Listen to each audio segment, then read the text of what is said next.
Yeah, we find her, the beautiful girl we've been missing. We wanna have her kissing. We find her, now we in love. So it goes so, the remix. D&B, Tux Bites, remix.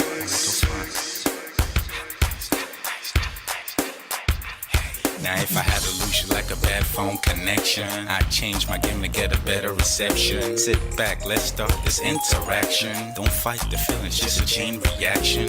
Your heart won't give you the wrong instructions. Like my GPS, yes I got the right direction. We gotta merge together like a road intersection. Last stop is gonna be my love and affection.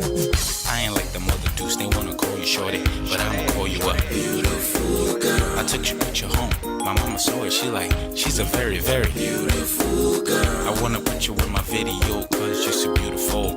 You're a beautiful girl. So when you hear us on your radio, turn up your stereo. It's beautiful girl. Gotta find a shorty, what's worth of a lady. It's nice but maybe doesn't look like 40. It's taking a little time. I wasn't seeing no signs, any traces of my baby. Who's gonna be my baby? But I thought I'm gonna take my time with things to go off an eye. I saw a shorty passing by. She's got this very pretty smile. It was right at the bus station. I tried to make a conversation, holding her arms, feeling so tough. I felt this sensation. It's been a while that I've been trying to find a beautiful girl. Now I realize I found me a beautiful girl. She's a model, she's so fine.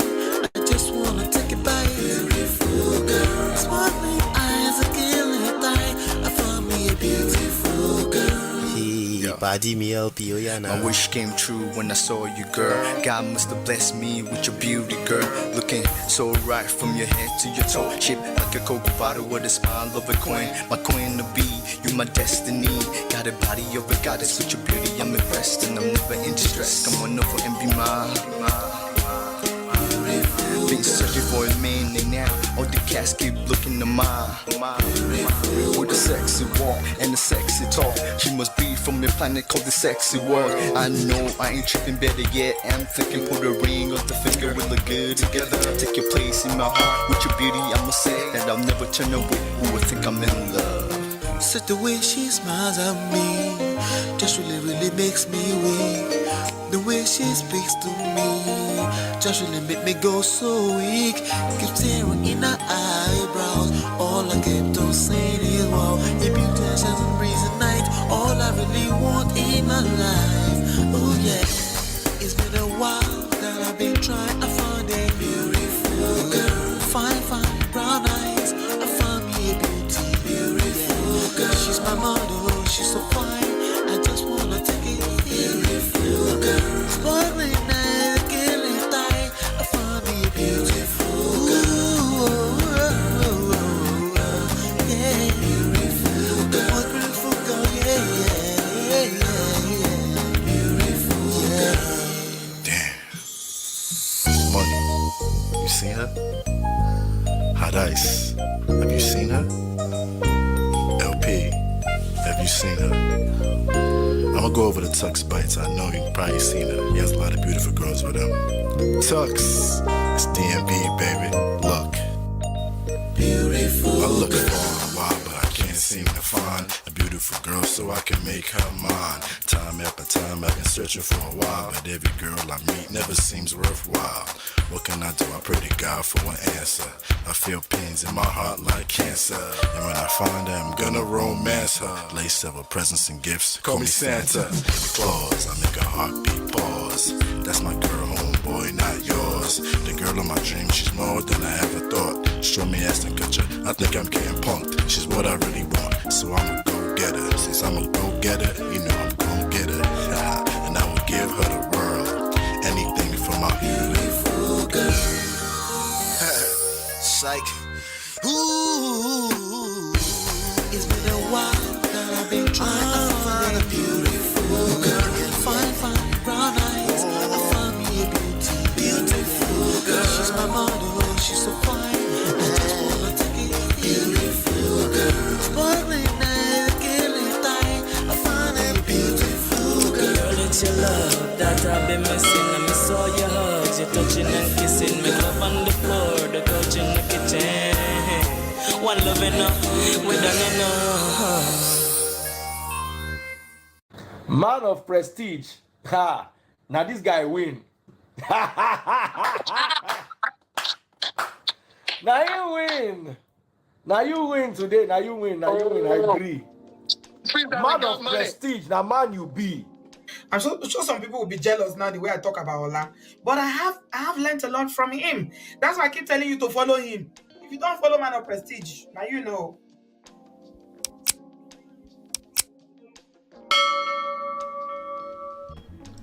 What is going on? Welcome back.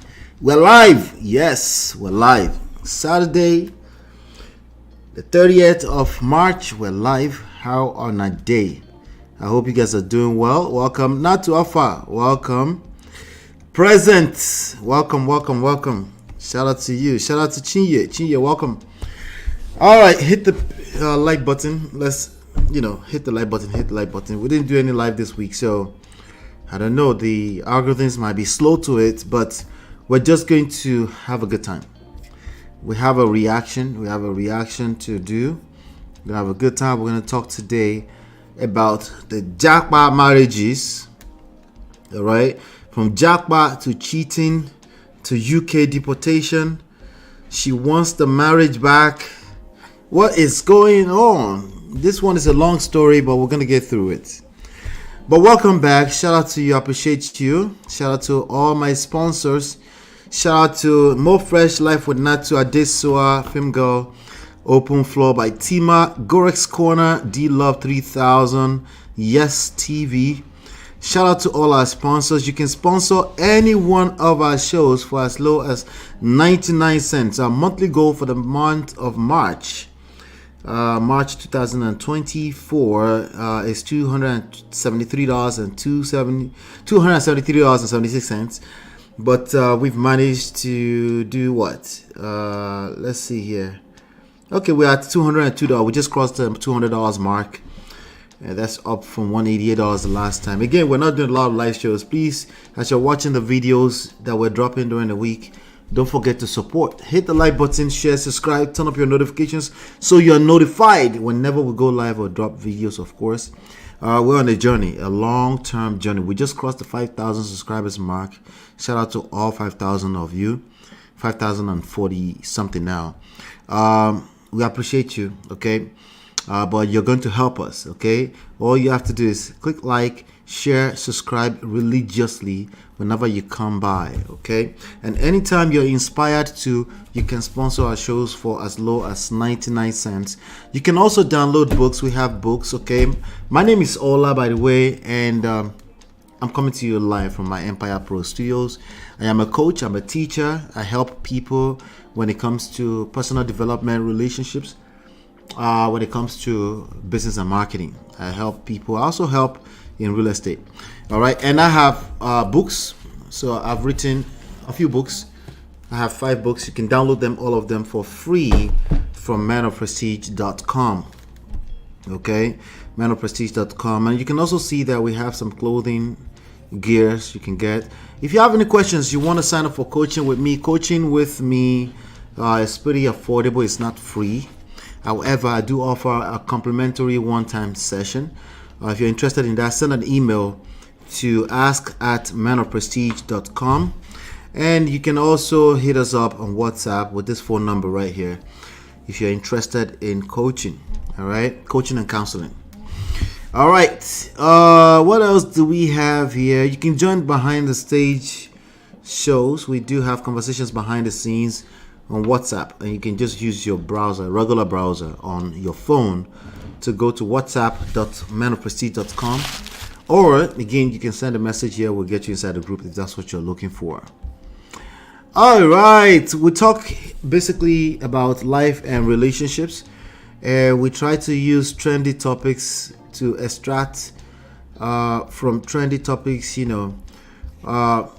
we extract life and relationship lessons from trendy topics, and we attack things from a self-power, social seduction, attraction, and emotional intelligence standpoint.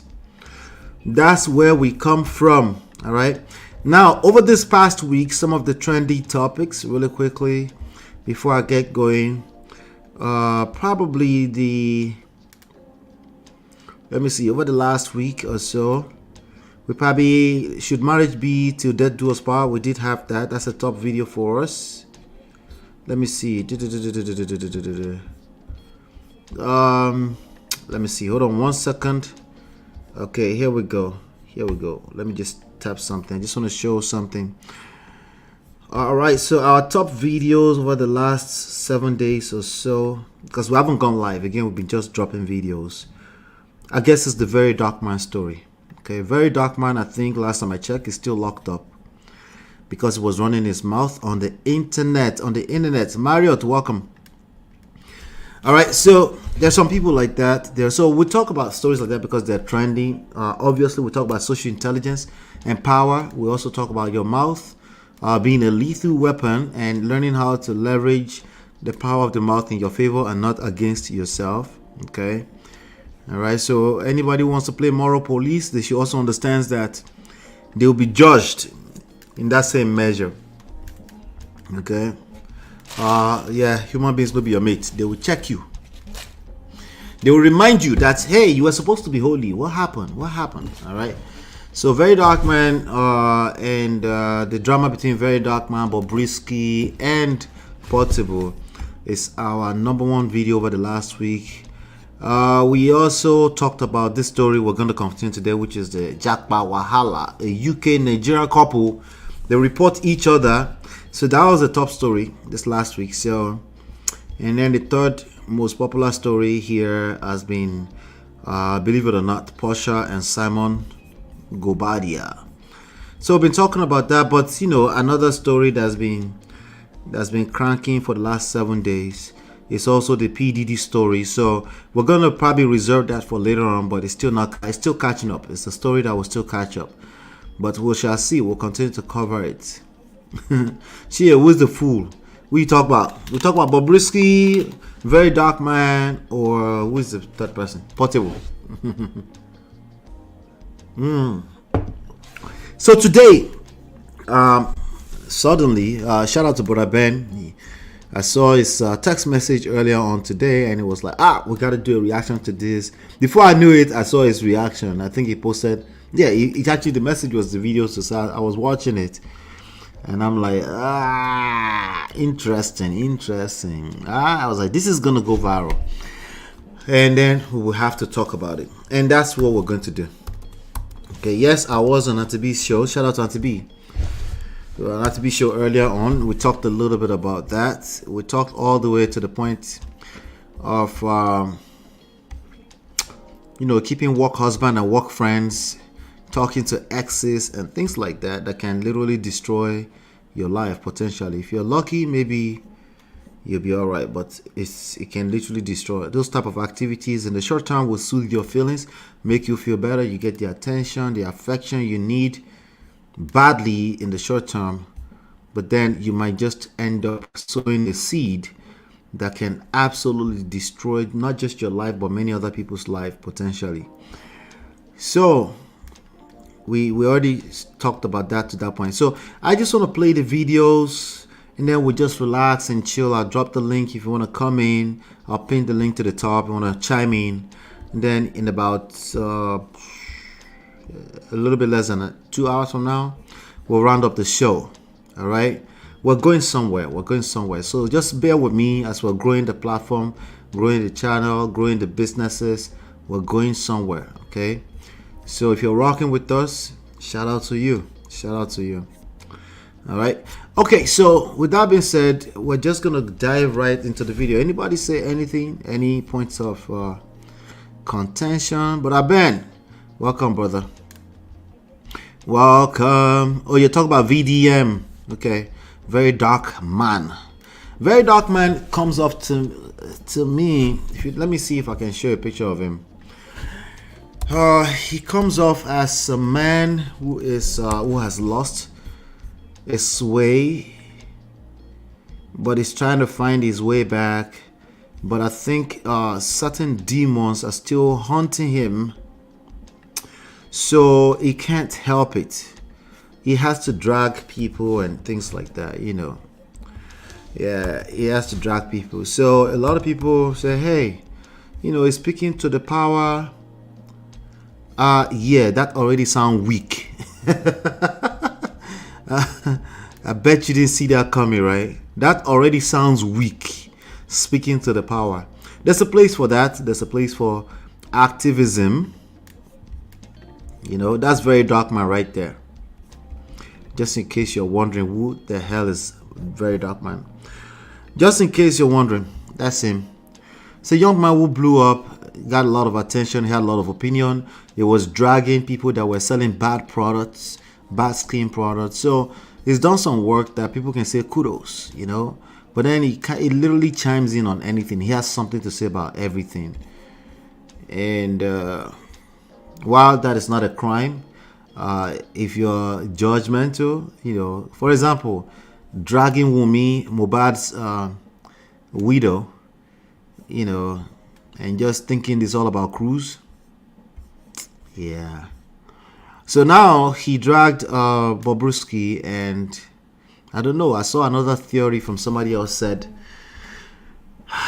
you know, when people are involved in Gabrielism, the person said Gabrielism, he's talking about the alphabet community, that when people are involved in that they are protected more so than they protect women. Do you think that, ladies, if you're in the chat, hit the one, thank you.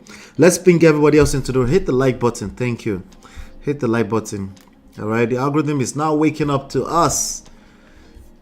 Help me share this too. Hit the like button. I'm going to share this right away to the postings. Come through. This is the problem when you don't go live for a while. It's like now we have to wake up the beast all over again. Jesus. All right, so they're saying they are more protected than they protect women. That anybody who was part of the alphabet community are protected more than they protect women. Do you think that's true? Is that true? He said Japa was sleeping with her daughter. He said a lot of things. He also dragged Tonto. Tonto tried to use the strong arm power. Some people are still speculating that it's Tonto that's behind his new arrest. I don't know. I'm not really following it closely like that.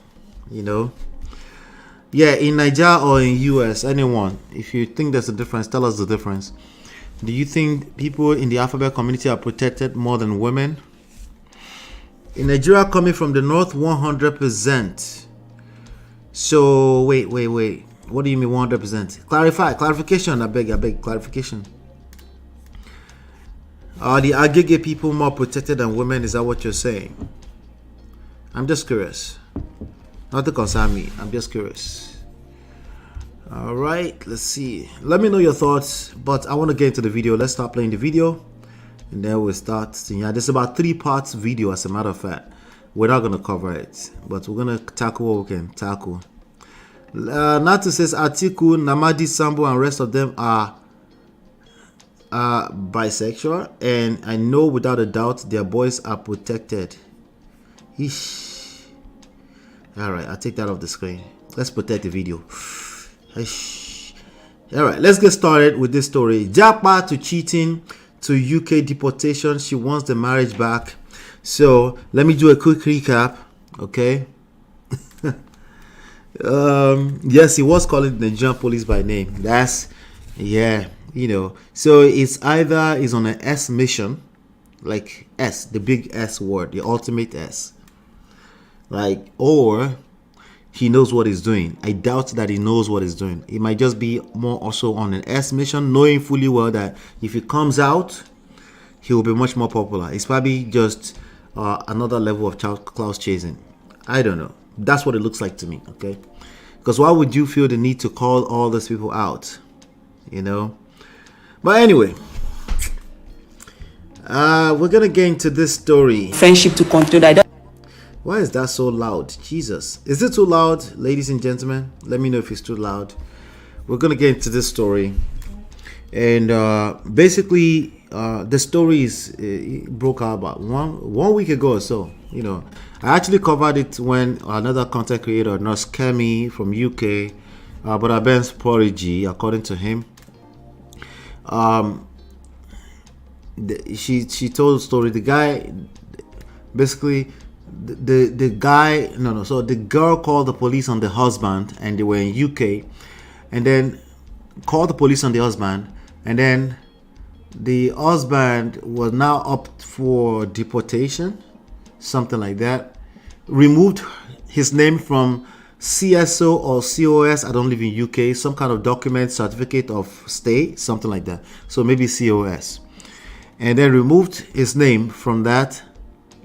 And it was up for deportation, and then basically as a retaliation, the husband reported her that one of the exams that she took, that she passed by way of malpractices, and then they checked, they verified, they investigated, found out that it was true, and then she became up for deportation, and then she got deported. If it's just that's a quick synopsis, okay.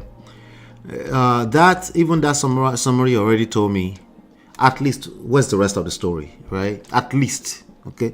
I can't say it's a lie. I can just ask you where's the rest of the story, like what else happened, because that doesn't sound like enough to deport people, okay? Not even malpractice, I'm sorry, okay? Oh, you don't know, in these Oyinbo people, they can just deport.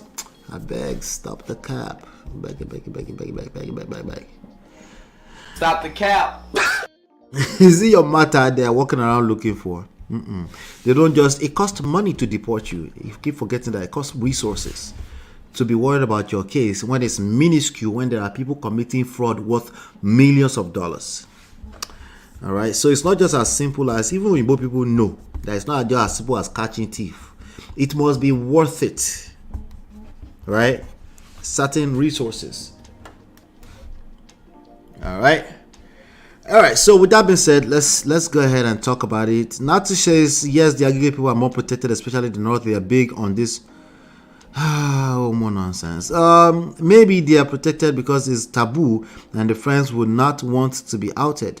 Women are like water in Niger. Maybe, right? Why did she call the police? So we're about to get into all of that right now. But she called the police. We know that typically a person will call the police because there's uproar in the family. There's Miss Basbo's misunderstanding, arguments, heated arguments. People call the police when there's stuff like that. Or neighbors might even call police, or a child might call the police. It's 911. But let's get into the story. Doesn't like the way that the guy will be checking on me, calling me, that he doesn't like it. I was like, you should know me better. While in Nigeria, I don't even keep female friend. Why are you taking it personal that there's nothing going on between us? So anytime I'm even on call with the guy, we kind of interrogate this your guy friend. Is the guy married or single? Actually, he's single. He's a single person. All right, very distinguished ladies and gentlemen. Good morning, good afternoon, good evening, depending on where you watch this our video from. If you're just meeting us for the very first time, if you can hear clearly, hit a 1 in the chat. Let me make sure you guys can hear clearly. If you can hear clearly, hit a 1 in the chat. Let me know you can hear clearly. I beg. Let's do that before we continue. Fisher Carlo Pekin. If you can hear me clearly, hit a 1 in the chat.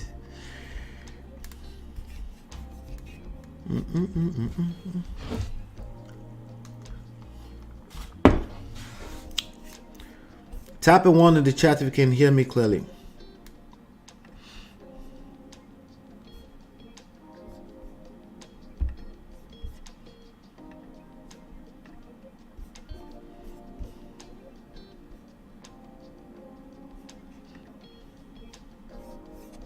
Thank you, Chiye. Let's keep going. this is a family where you should be proud to belong, to be part of. Here we table matters and we help people that are looking for help. We help them in terms of advice on the comment section and anything at all, and we welcome your contribution. Please, when you watch this video, make sure you share this video and keep supporting. We love you guys. All right, remember, I'm not always there alone. I'm there with my own brother. Yes, my name is Donveli, and I'm so glad to be here. I miss you guys. Now, one or two, you understand? Okay, today we'll have a very important case, and it will make sense for the woman to use her mouth talk because this matter choke. When I mean choke, it choke. Okay, like they always do, this beautiful lady here, she be part of this family. She has been following this page all the way when she was in UK. So I don't know, one thing lead to another, and she's here in Nigeria. She had to come up today. I don't know what's in their mind, but I would like make she use her mouth take explain so that I go also there with us as part of the family. We will drop your own opinion and courage, encouragement, and however. So let's go. So I'm sorry, what's your name? My name is Ruth. Okay, we have Ruth in the house. So Ruth, let's hear from you. What is the problem? What thing carry come with us today? Actually, I'm so disappointed at myself. I don't even know how to start with. In all honesty, I don't know how to start with. Actually, when I and my husband was in Nigeria, as in life was a kind of meaningless. You know, he himself, he was working with one insurance company. And why me? I'm also handling a small scale business, which things is not even going that fine. But at a point, he called me. He was like, that God has kind of buttered his bread small, that he wants to make my paper and his paper so that we'll be able to travel to UK. So I was very, very grateful. I was very, very happy. I don't even know how he even did that. He did my papers, everything. All I did was just to carry my bag and we entered airport. That was what I did. So I don't even know how he even did the paper. I don't even know. Okay. So when we now go to sorry to come. How long have you been married? It's over like 6 years old. 6 years. Yeah. In Nigeria. Yes. How many kids? We have 2 kids. Okay. Yeah. So you guys got married here. Your kids here? No.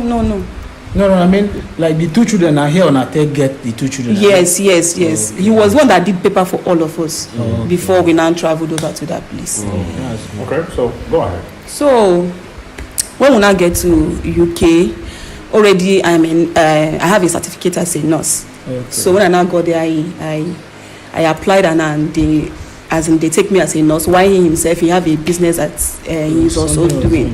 Okay. And in my office, normally he himself, you know that when I was in Nigeria, I don't keep female friends because of their gossip and everything. Okay. I don't like mingling with female friends. Okay. It's only male friends. So when we now got there, okay, you don't like female friends, but you like male friends. Yes. Even when you were in Nigeria. He himself, he knows that his male friends, and his male friend, he himself knows that we don't have anything attached. We are just friends. It's just friends. Just friends. Yes, we are just friends. So when I now got there, there is this particular guy over there. We are somehow fond of each other, but we don't have any maybe usually stuff attached. We are just friends, checking after each other. So at the time, my husband was like, see that he doesn't want this our friendship to continue. That he doesn't like the way that the guy will be checking on me, calling me. That he doesn't like it. I was like, you should know me better. While in Nigeria, I don't even keep female friends. Why are you taking it personal that there's nothing going on between us? So anytime I'm even on call with the guy, we kind of interrogate this guy friend. Is the guy married or single? Actually, he's single. He's a single. After all, it's single. All right. That's a lot already. Okay. Keep in mind the guy worked for insurance company. She worked a small scale business, but somehow along the line she's gotten a certificate as a nurse. She didn't say anything about working as a nurse in Nigeria, meaning she had no experience, just from the little bit we are looking at, right? But she had a certificate as a nurse. It's the same certificate that she used to apply for a nurse. Now, in the United States of America, you can't just become a nurse, right? Even if you're a CNA, you have to do certain things, But if we're talking about a nurse, there's multiple different types of nurse. There's LPN, there's CNA, there's registered nurse, there's nurse practitioners, and on and on and on, right? the least of them, you will need to take some kind of I don't know, exam or something, right? I'm not sure. I know that you will need to take board exam to be a registered nurse. Okay, so there's already all types of things there, you know. So maybe she's just a carer. Like, let's just give it a benefit of the doubt. Maybe she was a carer that came to the United States, okay? But in Nigeria, she was managing small-scale business. She said her husband was an insurance company. She said she claimed they've been married for 6 years, 2 kids, right? And now she's talking about not keeping female friends. I have heard women, particularly young women, not usually men of a certain age, or women of a certain age, or women who are on purpose, who actually have who cares about their life and have a lot to lose. They don't generally say that statement. They don't say, I don't talk to females because they are drama and gossipy and I just have female friends. They generally don't do that, okay? If anything, it's probably more so of a talking point. It is a thing that I've noticed that female across the board will beat their chest and say, I prefer male friends, preference, you know, because of gossipy, drama, all that. I've heard that a few times in my lifetime. So it's not like it's not a thing. But in this context of we're talking about marriage, that's obviously, at least that's telling us there's fire on the mountain. Okay, and it's also possible that you're not able to tell when there's fire on the mountain. You might just be normalizing bullshit. So there's a lot of people that are normalizing bullshit. Oh, it's just what it is. There's no marriage that's perfect, so they normalize nonsense. Okay, there are people like that as well. But I can already see people here saying this woman get liver. She's lying. How hard is it? Your husband does not want it, but you say no be like that. I hate what I don't like. Already not to anyway. So, but like I said, there's usually fire on the mountain. There's usually deeper reasons behind why your spouse could be a husband or a wife, while they might take pleasure in resting on the bosom of somebody else. Okay, is it wrong? Yes, it is wrong. Okay, but wrong just don't fall out of the skies. There's usually a sequence of wrongs that lead down to wrong, even if it's just as simple as the wrong decision. Okay, so but she's wrong, you know, she's wrong, but she's also trying to say it's harmless, it's innocent. Let's see how innocent, because this man are about to ask her a question. Let's see exactly how innocent this issue is. You know, I wanted to take my time. I wanted to take my time to listen to you and hear you. Do me a favor, hit the like button. Hit the like button if you haven't done so.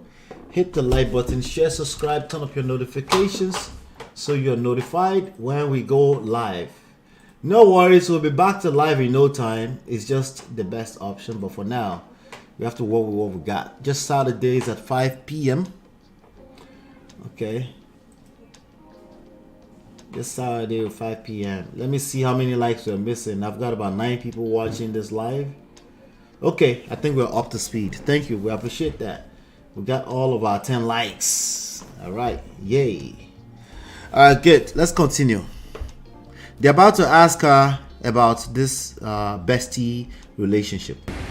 You like male friends? Yes. Right, better than the female friends, yes, because you vibe with them. Yes. And this guy that you're vibing with is a single guy. Yes. Okay.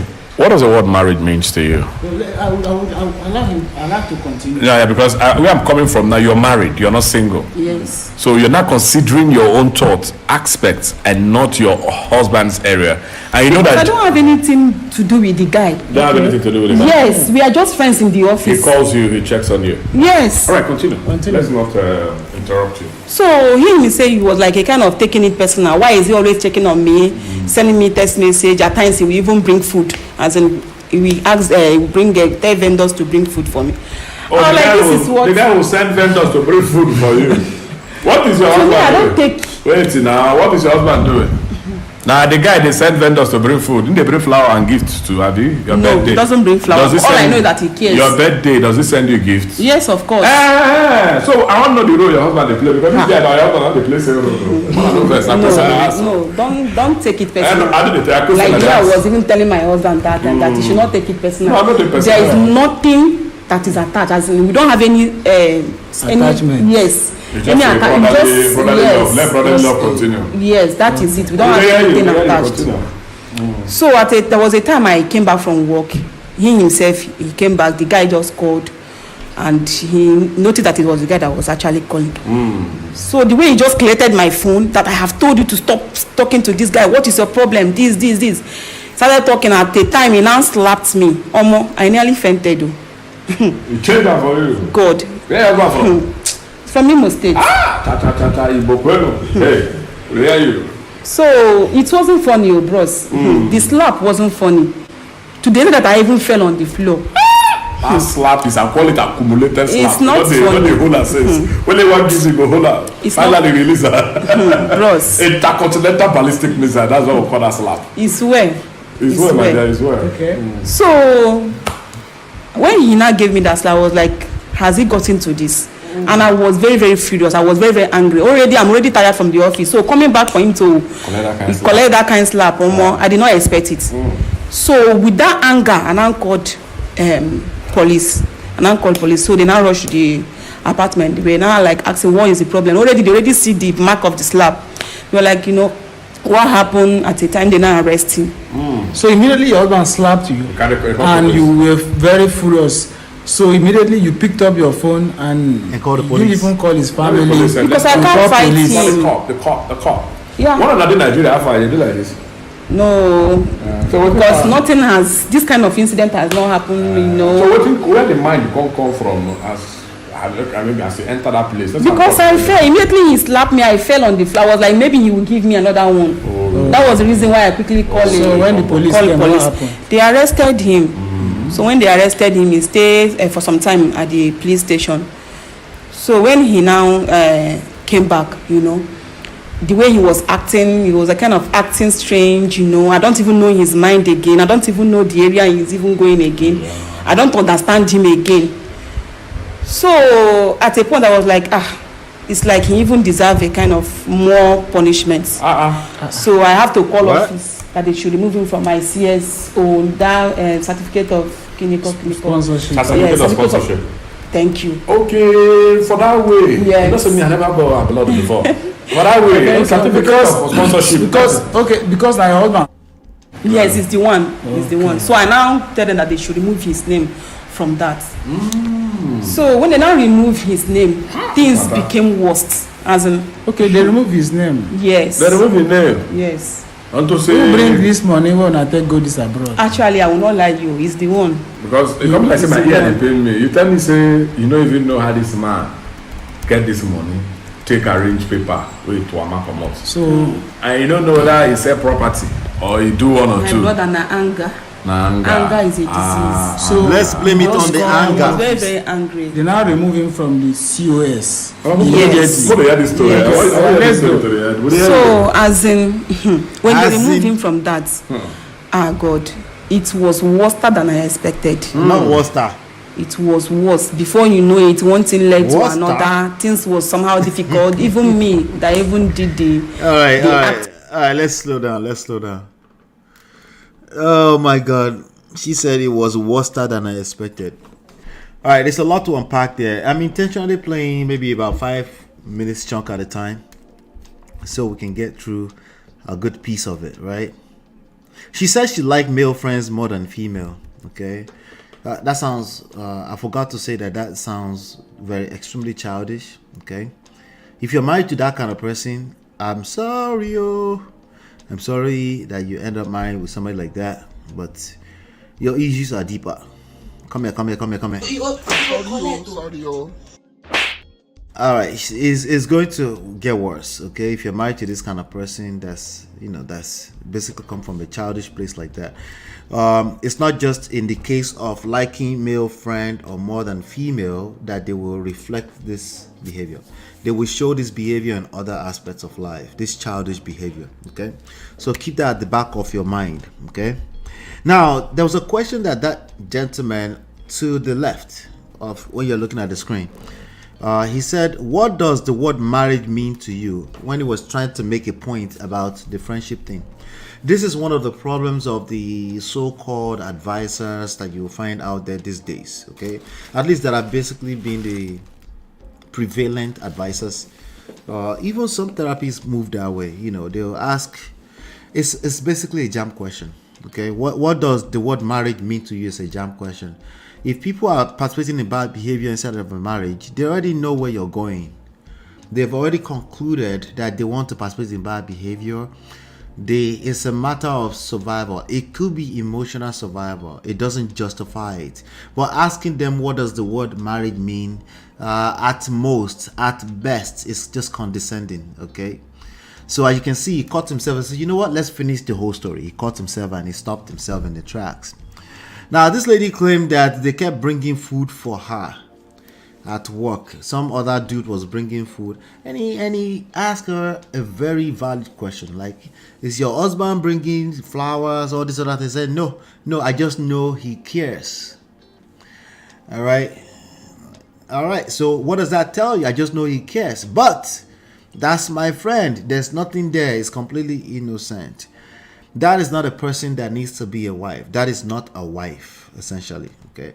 So you married a person who is not a wife. If you end up in this kind of marriage, gentlemen, you married a person who is not a wife. That person should have stayed single in peace. Okay. All right. So they kept asking her that, and then eventually, the woman now, because the guy got angry, and then she chopped slap. Oh Lord. So she chopped slap. Okay. A couple of things. Now, let me give you a quick timeline here. Let's talk about a quick timeline. From you got married to a person, right? Everything was going smoothly. You're spending all this time together.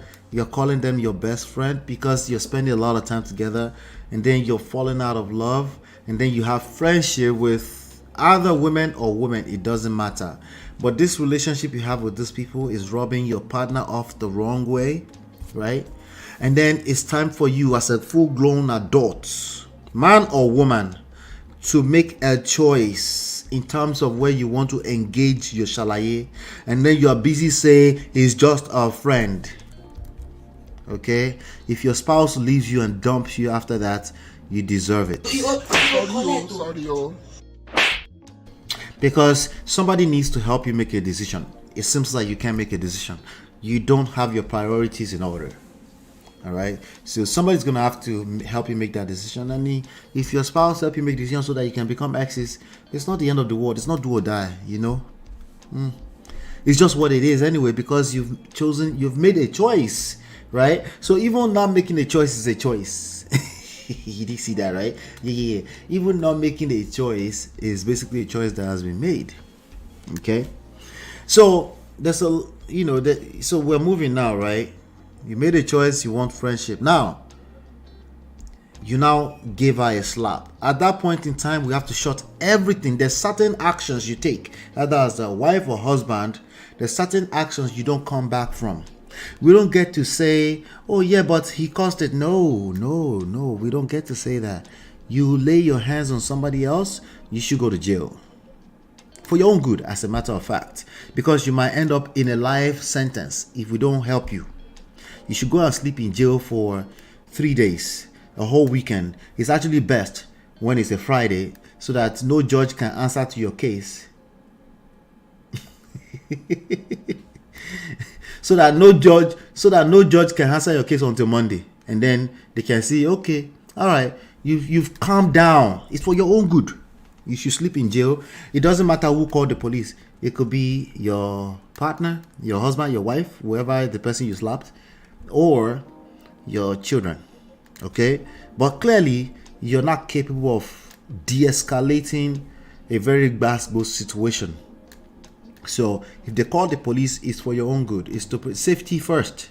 No, get out of your own feelings or your emotions. Safety first. The police, I know. You say F the police is not your friend. I get it. But in this case, consider it your friend. Okay? So when you get to the slap, everything that led on to, there are certain events that everything that led on to it, we cannot factor it. We cannot say things like, oh, you made him do it. No, we can't say that. The same thing for abuse. You can't say, oh, you made me abuse. No, that doesn't make any sense. Okay? In the ground, well, we can't have, we can't allow that. Okay? You basically have to be punished for that behavior. But we can still say, hey, this lead people down this line. But whoever committed that point of action, like the slap, like the cheating, right, the infidelity, whoever committed those single things, right, as action, right, is fully responsible for the consequences of that. There is no guarantee that your partner will forgive you, right? And I don't think they should dash you forgiveness, because you will not learn anything if they just dash you forgiveness without earning it. Okay, so the slap thing is not justifiable in any way, shape, or form. When you call the police, like I said, it's for everybody's good. Okay, what if you didn't call the police? What is the worst case scenario? So there's certain events that you have to consider the worst case scenario. There's certain events that you have to consider the best case scenario, right? So if a person is being emotionally manipulative, right, what could be the best case scenario? Maybe they don't know any better. Maybe they need to be educated, right? But the moment you start to feel like your survival is at stake, right, then we have to look closer and say, no, we can't afford that you continue such behavior. But anyway, that's that. So the gentleman asking, who brings the money? This is a very stupid question when you're dealing with people that are married. It's a jump question. Let me be nicer. It doesn't matter who brings the money ultimately. You brought the money because there's some value you're getting from bringing the money to help these people Japa. They happen to be your 2 children, your marriage of 6 years. Who bring the money? What does that have to do with anything? These are the issues. You don't deal with the real issues, and then you're dealing with surface level issues like who bring the money. So you shouldn't appreciate, like, yeah, you should appreciate. But there's a certain state of mind you get to where the last thing on your mind is appreciation.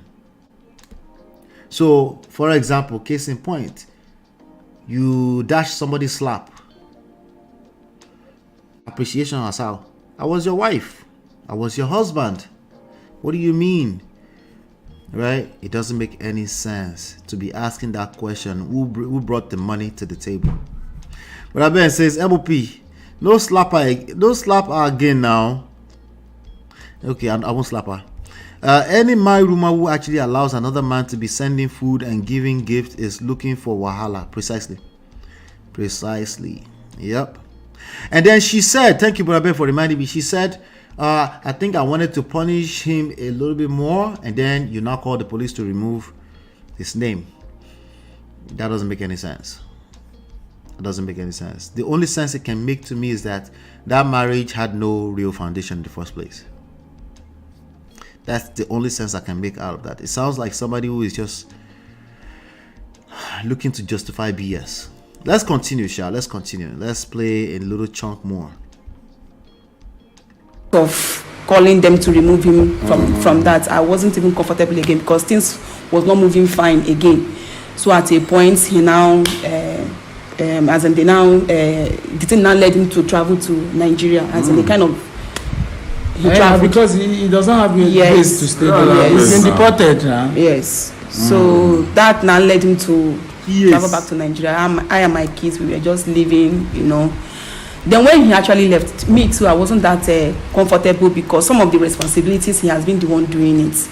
He has been the one doing most of the responsibilities. So life was somehow hard. Before you know it, even some months later, like 1 month, 2 months, you know, and I got a call from the authority that Which I authority? have one fake document. I was like, I don't understand. Pianito, that is, you have a fake document. Tell us what It was terrible. I don't really know how that's happened. Because even the document itself, I'm not even the one that did it. It's the one that did it. I was not like, does it mean that you now went and report me or as a payback time or what? I don't really understand what happened. When you come back, the one back. So when he now Wait, stick to the story. She's telling us a story. It's rhetorical, okay? Does it mean that you now come and retaliate or something? I mean, what does that even mean? That's what she's saying. Storyteller. when they now called me that I have one fake, that I have a fake document, that I should come to and report myself so that they will know what to do. So when I got there, actually, it was fake. One of the documents was fake. So they now investigated the matter. They were like, "Madam, they are going to deport you." So that was how I landed to Nigeria. Don't follow us, come back now. Now we come where he's come too much. Now square one, no. And now where he's too much, now you can come with us. It's a terrible experience. Okay, now this is where I will come in a bit before you further. Now, this man has never hit you before. He has never slapped you before. No. He's not a beast. Okay. Now, do you know the word love and jealousy works together? Even God, the creator of the heaven and the earth, says he is jealous. He doesn't share his glory with what? Any man. Can you imagine? This man is your husband. And you have a friend who is a male. He sends you gifts on your birthday. He checks up on you. He calls you. Now listen. There's nothing personal. No, I'm coming, my darling. If this man, let me put it to you, if this man doesn't care, doesn't actually feel jealous over everything, I trust my wife or so, wouldn't you also feel somehow like this man doesn't care, like all these calls and the rest, he doesn't even, okay, babe, who is that? Is let's say the guy's name is Clinton. It's Clinton. Okay, my regards to him. What would you feel? I will feel bad though. You will feel bad because you think he doesn't care, right? Now, jealousy, any man that is in love, there's the word trust comes in, but it gets to a point when somebody is playing a role that you ought to play, there's this tendency that you are kind of losing your place. But it depends on the role. Do you understand me? The role I'm talking about aspect or whatsoever. Listen, this guy is caring. Are you getting me? He sends you gifts, he calls you, checks up on you. Listen, as a married woman, there are boundaries. Are you aware? There are boundaries, even for your female friends, even if it's a female, there are boundaries. Imagine if it was otherwise. Okay, let me. If it was your husband that has a female friend. Hello, don't worry. And you know, men, every time your husband is on the phone. I will give her my. I'll allow her number. And every time this female, to show appreciation. This female, we are coming. We are going to land there. No, we are landing there. Like you asked a question that I want you to answer. Say if not reverse. Now, if not reverse, say the husband get female friend, we always check up on them, send them gift for office where they work. Instead of your food, na friend food. Now that female friend food in the always the chop. You as a wife, how would you feel? Answer. You know what you go feel? No idea. Would you take it? Actually, you know our ways are different from you guys. I didn't like actually answer them. You go take her, you don't go take her, madam. I never spelled it. She said, actually, I know they like actually. Wait now, bros. I'm coming to that. No. Answer the question. Wait now, I'm coming to that. I just want the yes or no. Yes or no. I didn't like chorus. You go take her, you don't go take her. Me, I will not take it because you guys' ways are not our ways. Oh, we guys. She said you will not take it. Not be juju be that. She will not take it. Okay, let's continue. Guys' ways are not our ways. You guys normally take things further. Yes, the way you people do things is different from the way we women do things. Can you define what emotions means? Oh wow. The word emotion, do you know how it works? Now let me tell you now if you don't know. But I'm not emotionally attached to you. No, not. Let me tell you how it works. Now there's this thing they call the conscious mind, the subconscious mind, and the unconscious mind. Now this. He said, do you know what the word emotion is? He said, I'm not emotionally attached. It's like the person say emotion, so you want me to use my emotion. We say emotional intelligence. He said, well, you want me to use my emotion. It's confusing. I know. Oh, God. Guy is winning a place in your heart that you're not aware. Let me tell you. Now, hear me. Oh, madam, hear me. Can you hear me? No, boss, I don't understand. Can you hear me? No. I don't understand. Hear me now.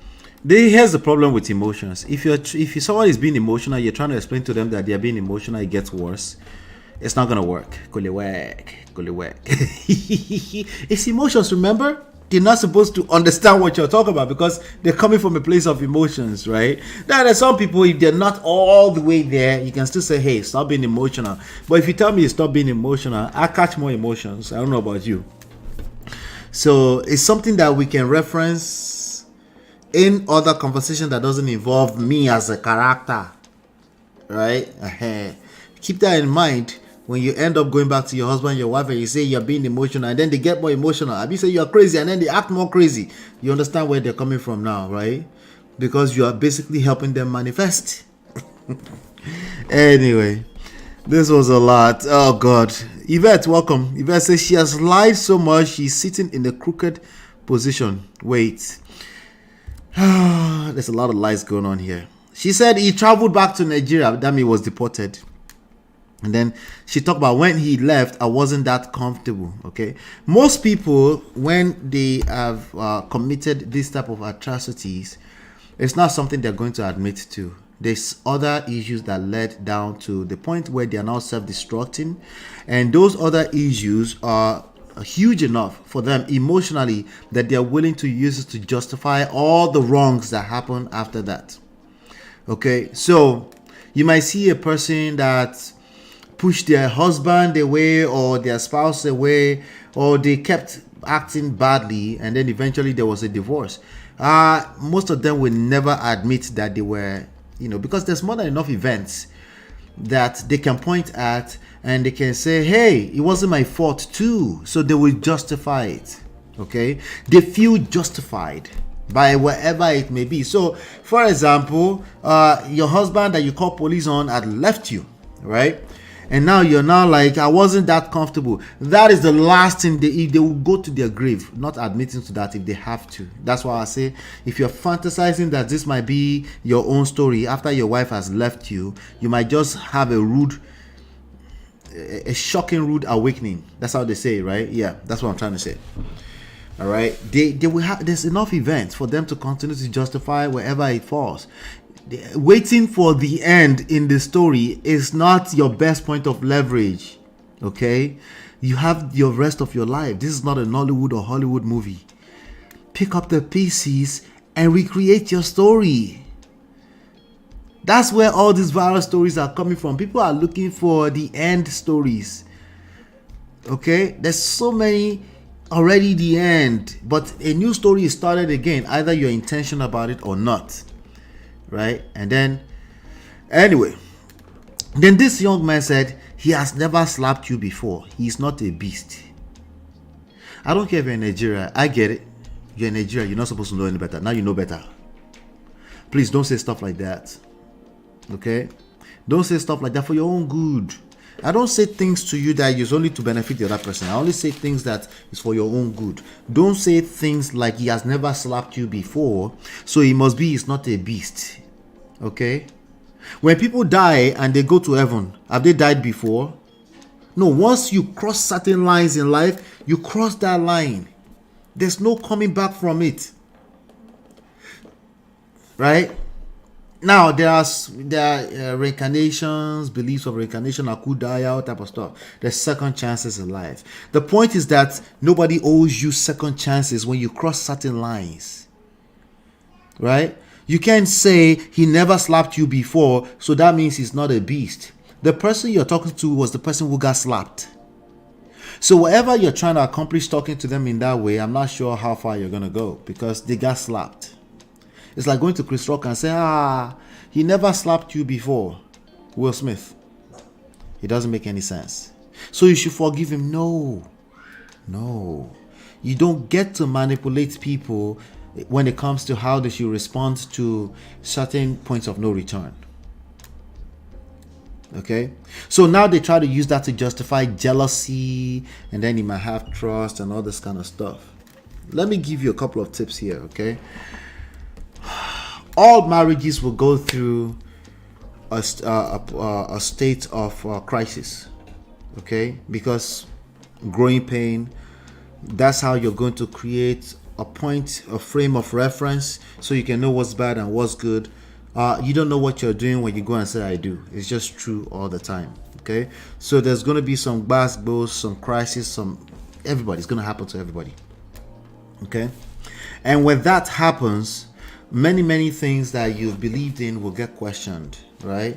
So jealousy might comes in. So you might question the authenticity or the friendship of your partners, right? You might find yourself in that position.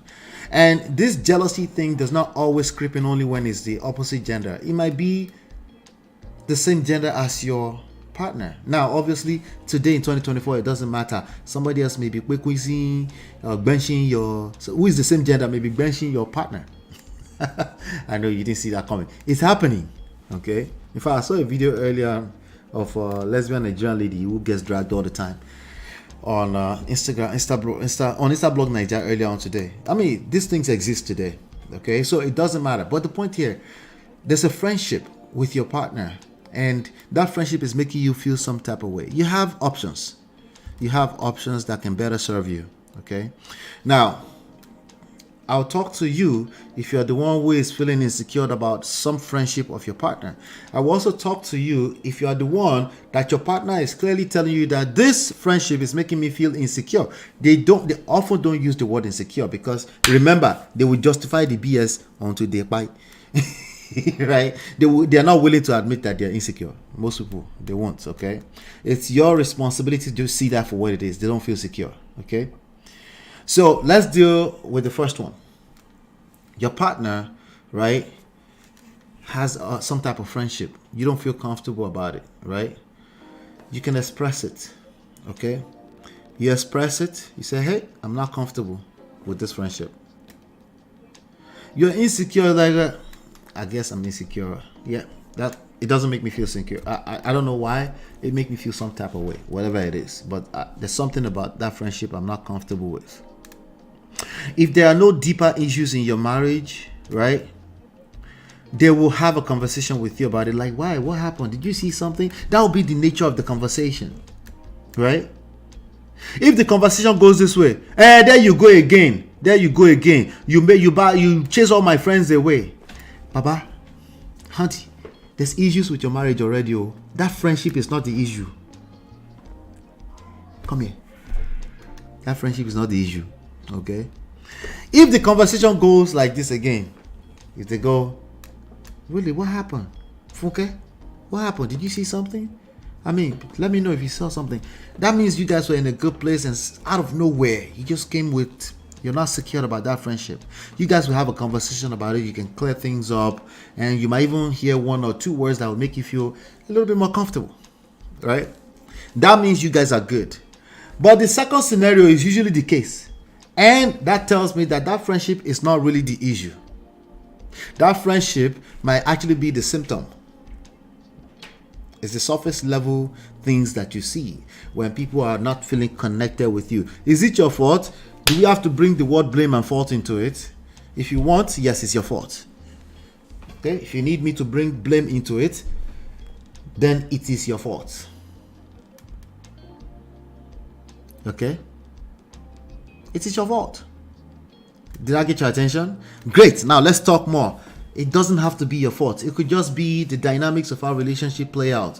People fall in and out of love, right? And you want to be intentional about it as opposed to just fully being emotional. You're okay being emotional because you're a human being, but you also want to rise above that and say, hey, maybe there's something I need to pay attention to here. Is it because my partner I haven't felt heard or seen in a long time, and because there's only so much room to be entertaining connection with other people. It must be there's a disconnection with you usually. If there's no disconnection with you, that means it's innocent, and because it's innocent, they're able to have conversations with you. Okay, so that's one side of it. Okay. Chinye say it's happening in this our MDO. Married women cheating with their lesbian friend. Woo hoo hoo. Anyway. Now, what about you that your partner clearly came to you and they said, hey, I'm not comfortable with this, right? If there are underlying issues that you already feel like your partner is controlling anyway, and they always try to you will respond exactly the way I just described. You will basically, you overreact, okay? You get defensive and overreact, okay? But if he's truly innocent, you'll be curious because you will have a husband who typically don't check your friends like that, right? And then you'll be curious, say, what did you see, right? That's what the conversations will be like. But you know what we do on the internet? We cap.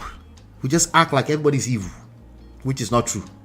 Everybody's just committing bad behavior out of nowhere. And that's a lie, okay? That's a lie, okay? The reality is that connection is a basic human need, okay? One of the reasons why people connect with you so they want to marry you for a lifetime is connection. Number 4, connection, basic human need, right? 7 purposes of marriage. We have romance, companionship. So when you're lacking 1, romance, 2, companionship, I'm a traditional man. You have your way of playing romance. You have your way of practicing companionship. Stop the cap. Okay, this person married you for a reason in the first place. Stop the cap.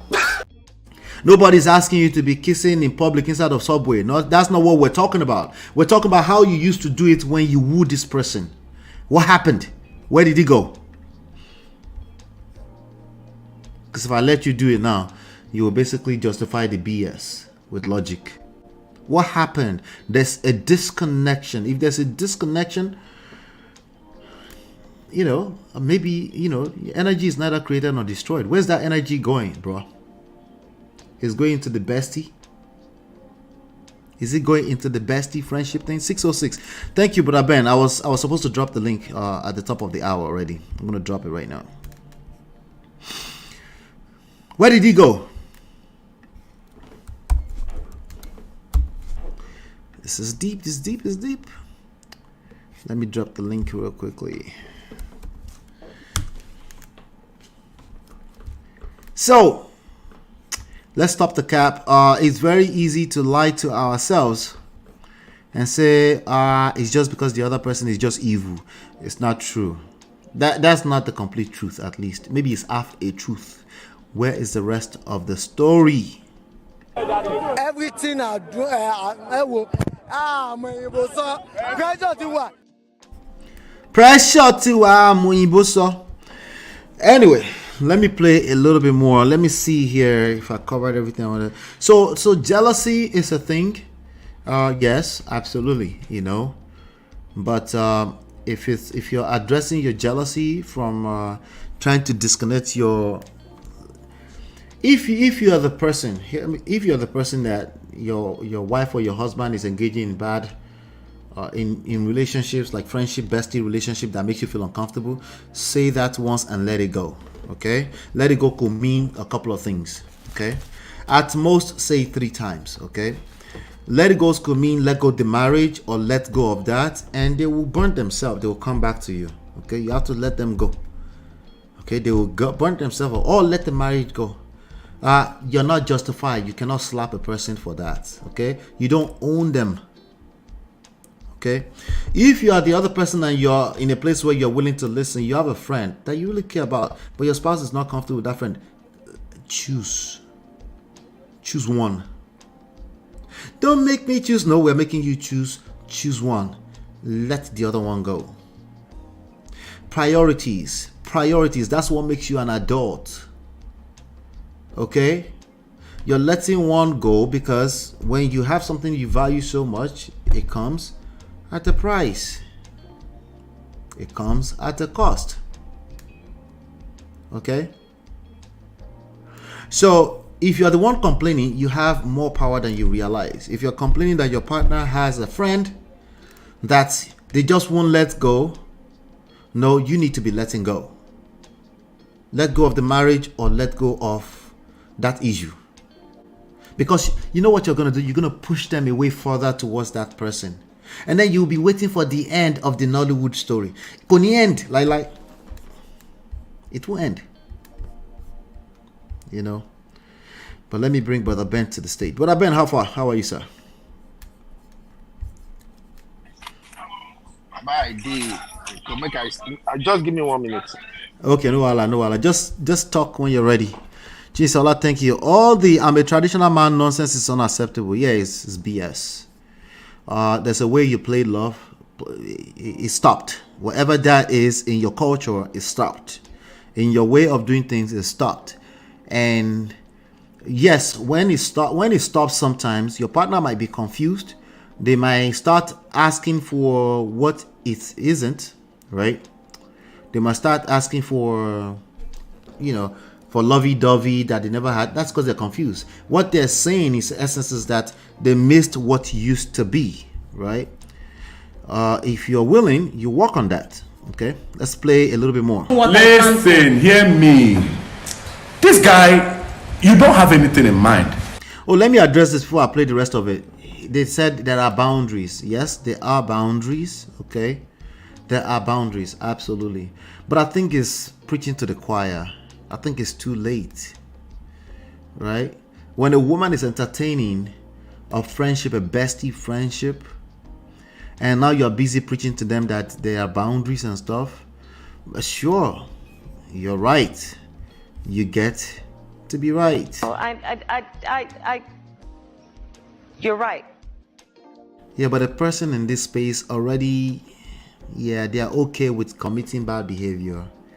It's a matter of survival for them, This is where I bring in attraction into the conversation. Okay. Yeah, MOP. Yes, brother Ben, how far? I just did, Baba. You did walk, Abi? You did outside? Of course, now. Easter outside. Italawa. I swear. Even Nigeria now, 5 GB don't go since Friday all the way to Monday. But here, my bosses don't even ask me if I want to take a day off for Easter. Everybody just boom me.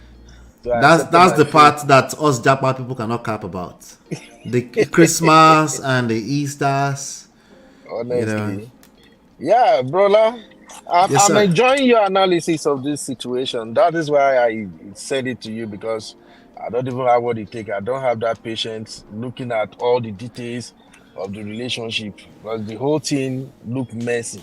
Now, if we take out the fact that these guys are probably acting up for content creation. I didn't say that. Why are you bringing that up? No. I'm just saying it. Like the way it seems, we were on we were on TB show. Right. And from everything TB say was on point, you can actually pick a lot of holes in the story. But then these are actually some people's reality. There are people who have situations like this.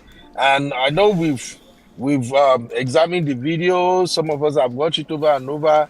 And like you are playing now, we already see the direction it's going. But for me as a man, I wanted to come in from a different angle. I know my sisters in the comment could come after me now for seeing different angle. Anyway, you can handle it now. You can handle it. Anyway, I must still say what I have to say. This is man of prestige. So all of us can bring our problem here and discuss. So, brother, I got just four questions, okay? And, just small 4 questions, very small, okay? Question number 1 is this. This DV situation is getting out of hand. It's not new. It's happening. It's rampant in Nigeria, and it's also rampant in Japa marriages now. So I wanted to ask, from a standpoint of a man, how should African or Nigerian men in specific deal with infidelity in order to avoid DV? And if they get cheated on? Yes, if they get cheated on by their wife. Because why I'm bringing that particular one up is that here in abroad, there are so many men who can tolerate a lot of things in order to avoid putting their hands on their wife. But infidelity is a different ball game. I don't have the statistics, but I know a lot of African men might not have what it takes at that moment when they have a strong feeling that their wife is cheating, like in the situation described in this video now, where the lady have a friend at work texting her, buying gifts, birthday and all that. For me, like you might have heard on my video, that is pure cheating. When it goes to that level, cheating is going on. Even though they don't have kerewa, that level is way out of it for me. So now, I don't see a whole lot of men who could have been suspecting their wife all along. And then you get to one particular day, the woman come in, they have this strong feeling that you are coming from this, your boyfriend. And if the woman is the one with sharp mouth and she started arguing, what do you mean? Is it not just my friend? I don't see some men restraining themselves from putting their hands on their wife. And that is what we are preaching against. So as a relationship coach, what do you think a man can do? How do you deal with infidelity, especially when it's coming from a wife? Okay, so if you notice, I said something. Let me reiterate what I said. It's for your own good. There's never a time that I say anything here that is for the other person's good. Ultimately, it's for your own good. So it's a matter of asking me a little extra question and say, how is this for my own good, right? If you have self-respect, if you have a healthy level of self-esteem as a man, if you have a self-worth, if you have a lot to lose, I shouldn't have to preach to you that you don't put your hands on another adult, because you know that you can lose everything. You see what I'm saying? That's the angle to look at it from. The other angle is that this person cheated on me, which kind of aligns with low self-esteem, I've lost my self-respect because this person participated in bad behavior on their own as an adult. Right? So all that is aligning together. Low self-esteem. This person, they decided to go and carry out with another man, but I am now owning all of that fault internally. I'm thinking it is my fault. I'm thinking it's because I'm not good enough as a man. All of that aligns, and the next thing, like, whoosh, you slap somebody. Right? So the way to handle it is to, first of all, make sure you're taking care of yourself as a man, as an individual, always. Right? That increases the chances that a woman will never cheat on you. That's number one. Because what is in there in the street? There's nothing in the streets.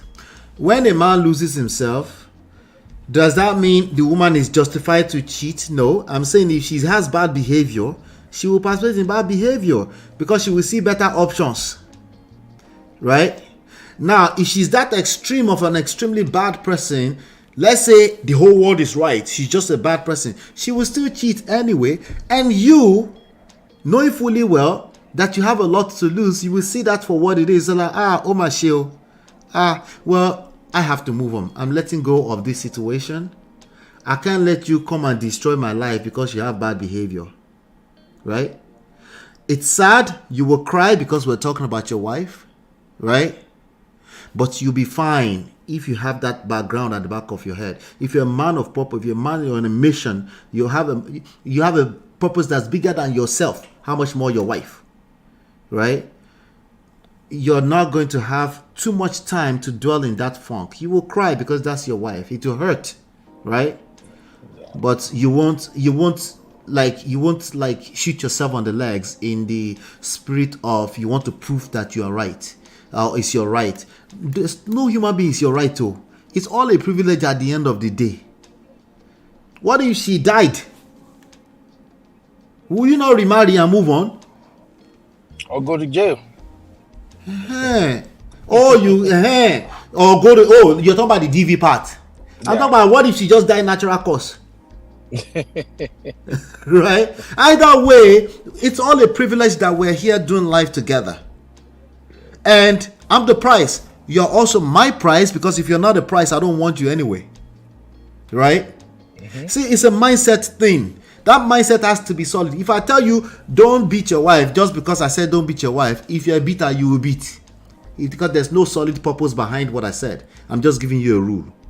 But if you know that you have a lot to lose, not only do you increase the chances that your wife will never cheat on you, if in the case of the exceptions, which life can happen to people, right?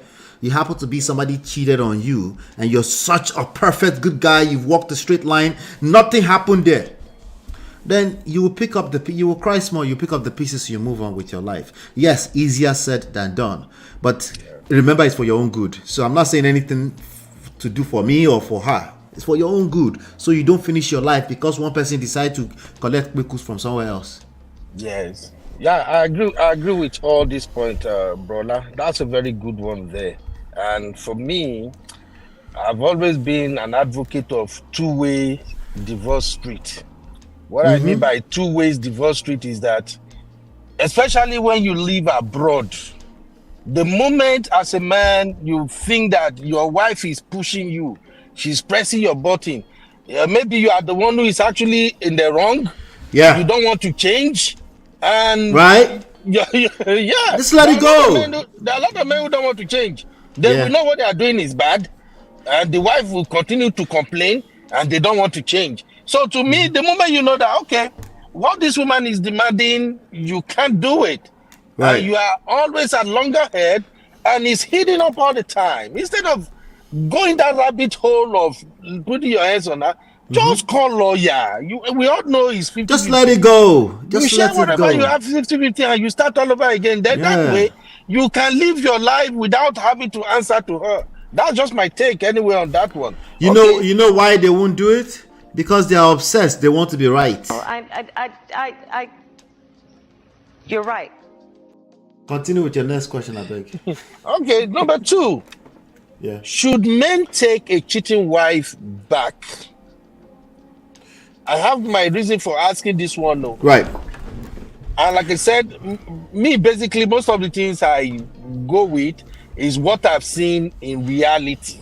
Do you have a story behind that, or just that question? Oh, I don't want to share people's story, like I said, but the conclusion is I've seen a lot of people, a couple of them, in United States and some other places too, that the wife cheated. Right. As a result of husband cheating or husband not paying attention and all that. The wife cheated and then they were separated because the man can't handle it. Right. Later, people steps in, then they take the wife back. And then after they take the wife back, everything was never the same again. In what do you mean by that? Because the man changed, some of them changed, some of them for good, or I meant, is it for everything never the same again, for good or for bad? I won't say bad. They changed in terms of not doing what they used to do before, in terms of companionship, friendship, outgoing, being free with each other, being there emotionally for each other, and all. So they are basically institutionalized. They're inside the jail. Exactly. So, as a coach, do you think it's okay for a man to take a cheating wife back? Because for me, it is a no, N-O. And why I'm saying no is because I don't want to put everybody in the same box, but I know there are people coconut head like me, that fact that the woman steps out will never ever leave my memory. It's gonna be difficult to overlook it. If, like, I love her, we are friends and all that, I would rather divorce you, we stay friendship, we co-parent, but coming back together as husband and wife, I don't think I can invest that same level of trust and do many other things, because to me, you have already betrayed everything I had in high esteem. Right. The reason I'm pampering you, doing everything I'm doing, is because I know I'm the only Odogun that have access to this paradise. And once you step out, someone else, go chop my pomo. Brother, what's your take?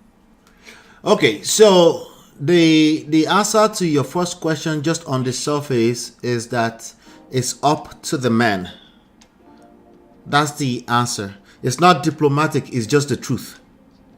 Okay, it's up to him. I don't know how to do it. You know what I'm saying? Only the people inside even know what the value they are getting.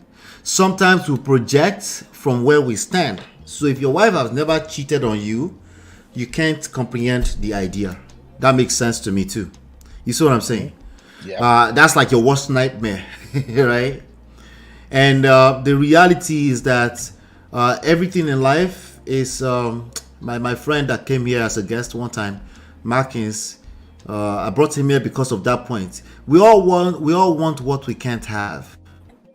right? No matter how much we use our coconut to say we don't care, we don't care, we don't care. We all want what we can't have, right? So that's how the human brain works.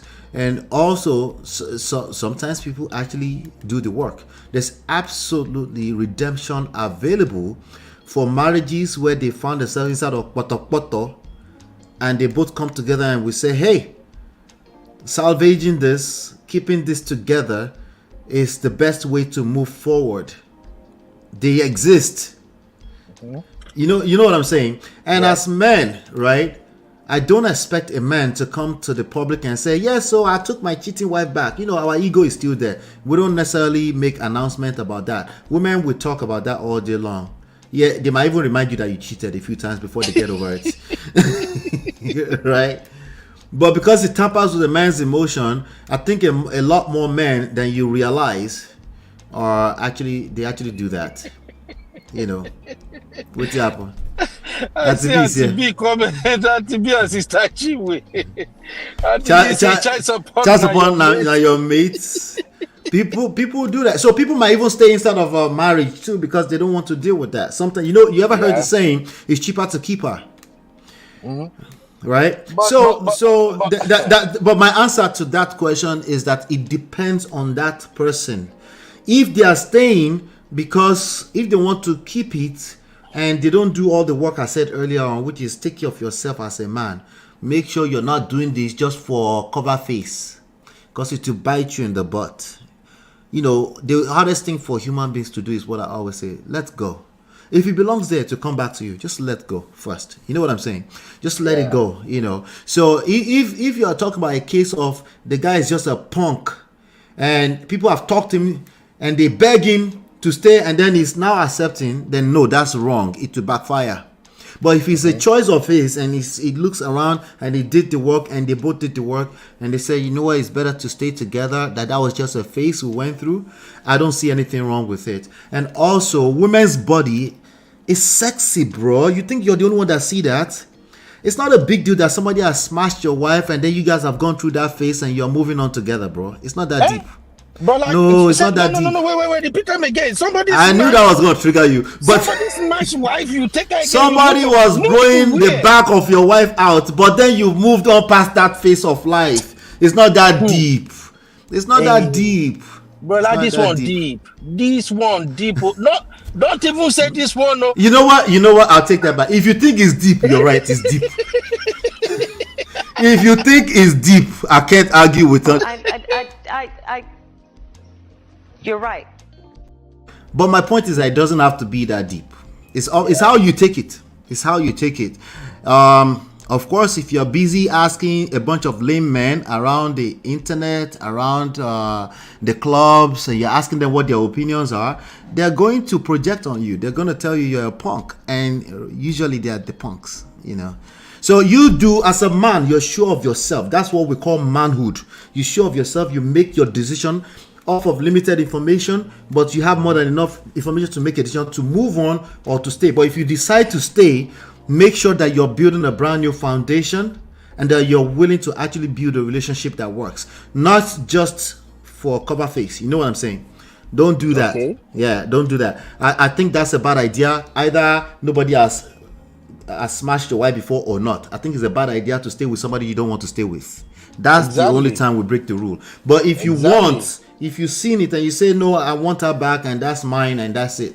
And it doesn't matter what happened in the past. I don't think it matters that much. You create new experiences.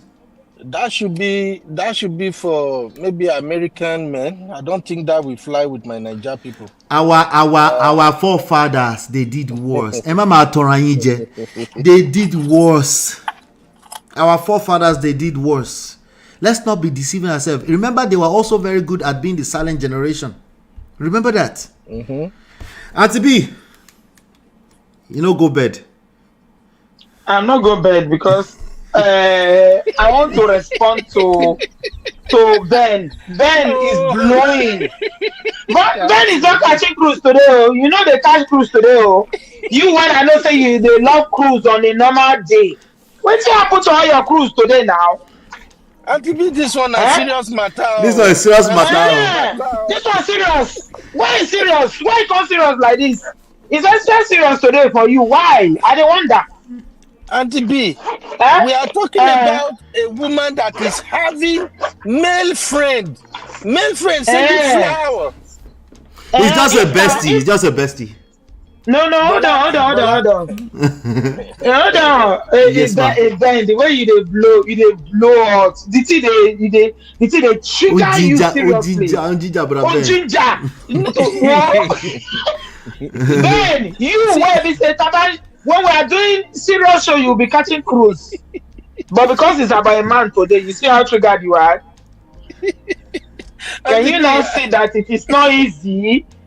It is not easy.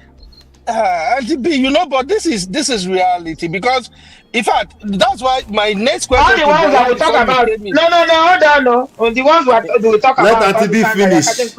They are not reality, Auntie. All those other ones are not reality. This is the only reality, man.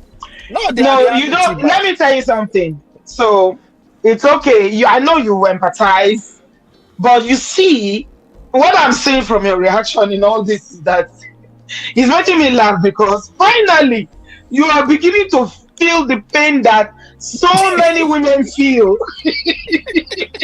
I'm not saying it's right, though. No, Ben. You know, I'm a one now. We know each other. You are feeling the pain. The thing is paining you seriously. Now you are feeling the pain that so many other women feel when they talk about these issues. You know, when we talk about cheating, you say, let them marry another wife in peace, yo. Is it a crime? You'll be catching cruise. But a man is a man. A man is a man. Kilode, no cruise. But the cruise, Loleni. Brother Ben.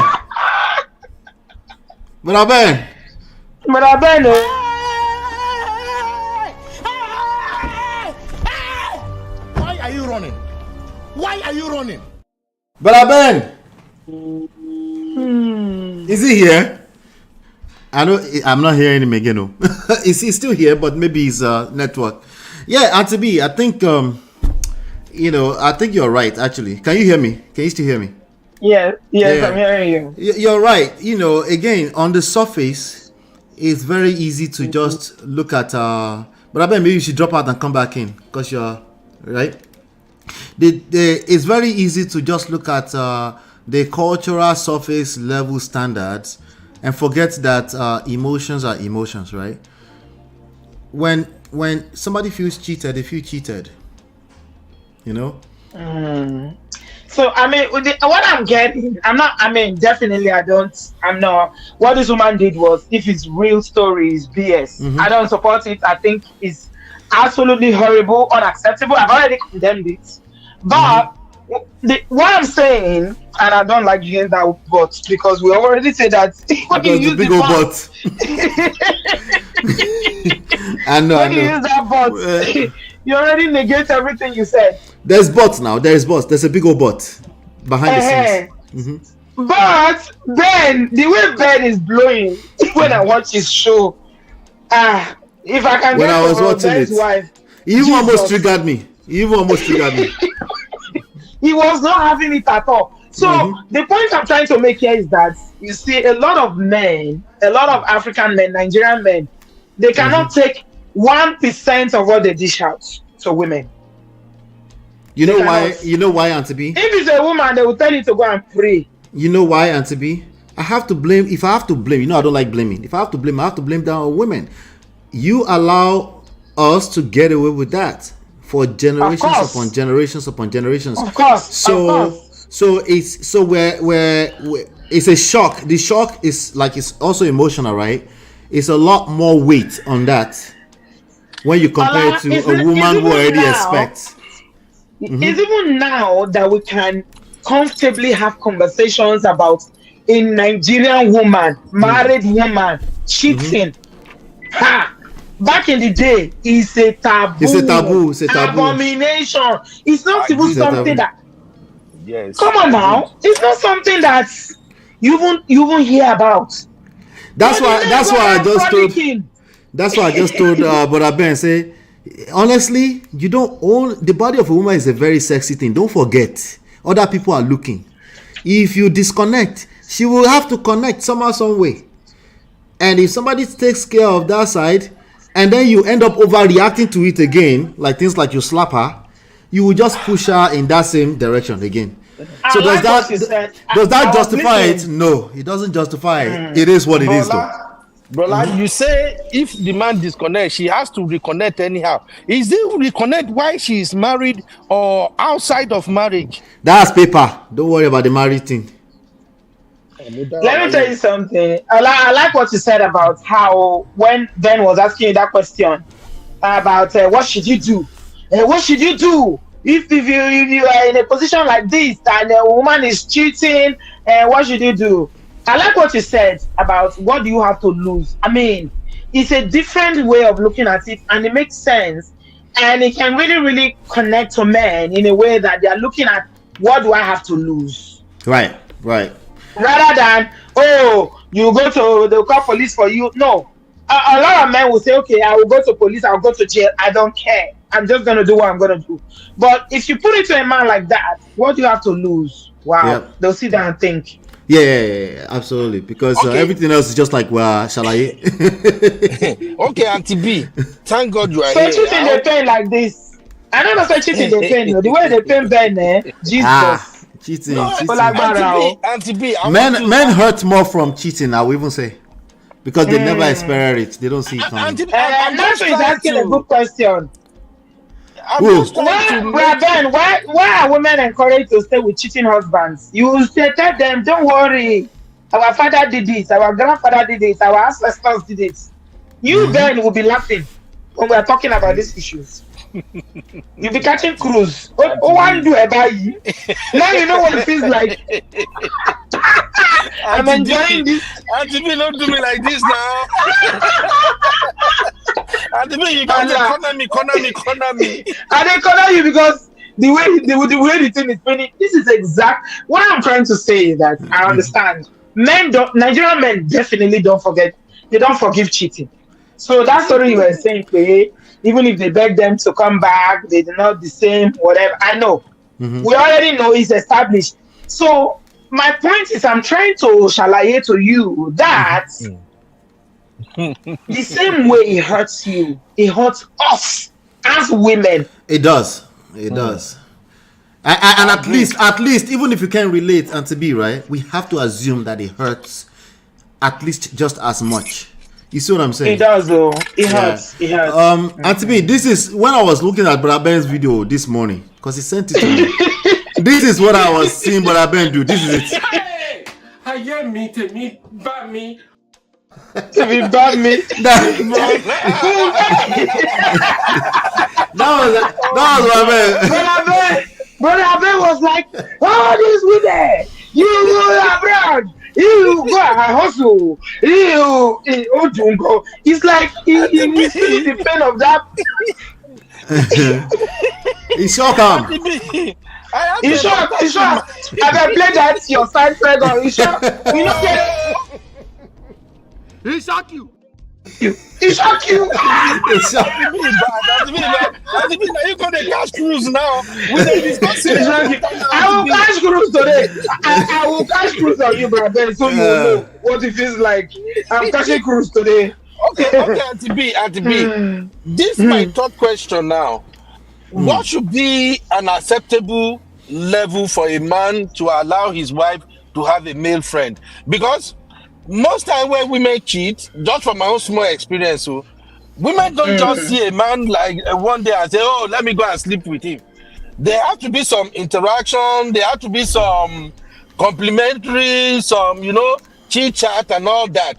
And as a man, when you see your wife chatting with another man, just say, oh, he's just my colleague, we are just co-worker and all that, if we start reacting and say, hey, we don't want this, you can't, even though you people work in the same unit, no, cut it off. So what level, your question, what level should men go to allow, right?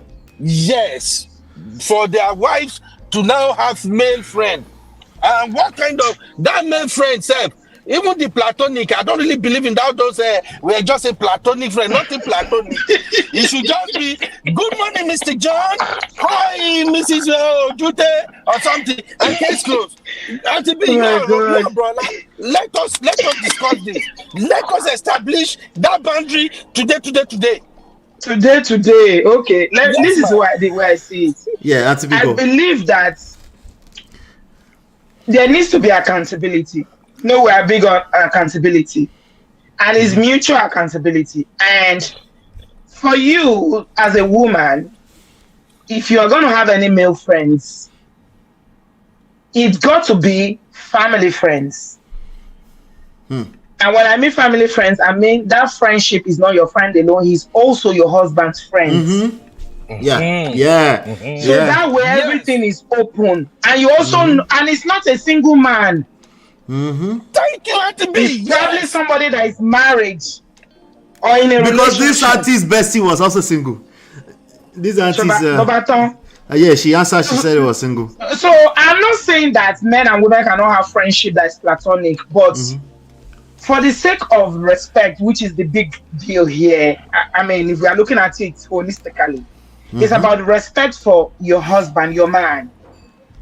Right. Which you don't want to go and start having platonic, relationship with a single man, that is going to make your husband be feeling a certain kind of way, or feeling disrespected, or feeling like, he's competing with someone, especially the level they went to. So I believe that as a woman, if you want to have friends, married woman, make sure it's, platonic and mutual friends that your husband holds.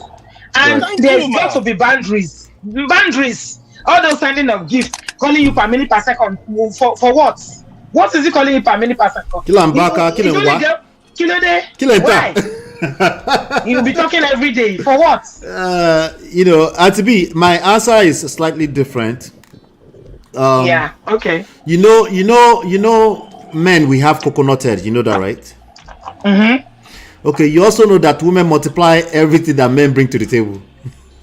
Definitely. So that means your whole coconut head is multiplying, right? Another level.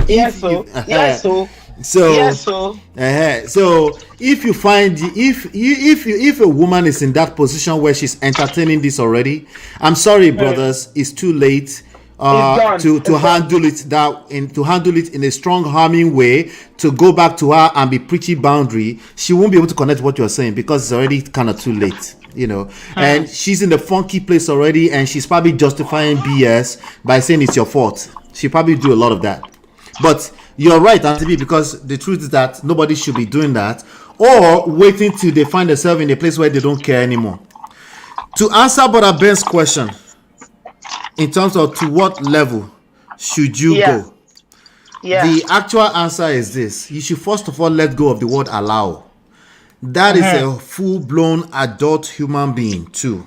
And if you have to use the word allow her friendship, again, it's already too bad. Because typically, if she's in love with you, she would not even want to mess with you that way. She would not want to jeopardize what she got going on. Yeah, she's definitely disconnected. There's something going on there. There is a disconnect. And when you had the sauce allow on top of it, it gets worse. Because she multiplies that coconut head to another level entirely. You see what I'm saying? So the best thing is this thing that we're very hard-headed at. This thing that we don't want to do. Let's go. You say it one time, maybe up to 3 times, babe, I'm not comfortable with that guy around you. Be careful. If you have to say it a 4th time, you're going to push her even further away. You need to let go. She will burn herself and maybe come back. And you always have the choice to decide if you want her in your life or not. If she's that bad of a human being. You always have that choice. That's the angle I suggest to people. In your romantic relationship, it's always a terrible idea to be the moral police of the other person. It just backfires. It doesn't work because you got with that person as is. So if somehow, some way they're not good, they're no longer good enough for you in terms of their moral standard, you have 2 choices: you let it go, or you deal with your own wahala, your cross. You carry your cross. That's my answer. You know the problem. Allah, do you know the problem? Yeah. The problem is that a lot of times, some marriages are dead. Yeah. They are just holding on by they're just strings. holding on to nothing. That's true. That's where these issues are coming from. Yes. Yep. Yes.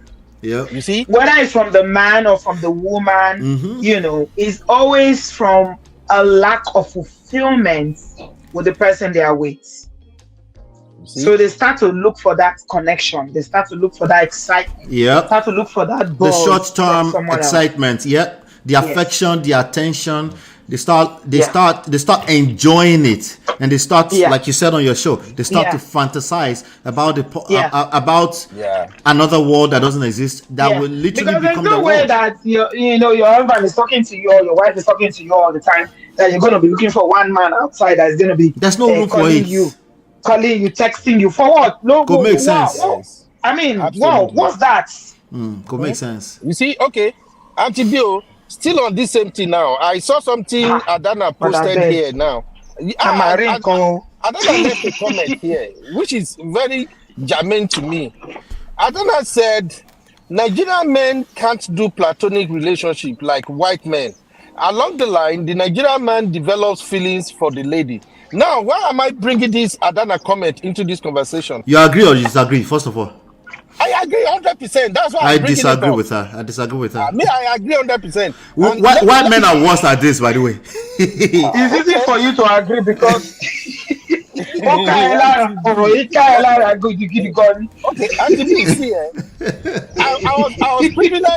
was privileged to listen to one sister conversation one day. The auntie don't marry, get children, everything.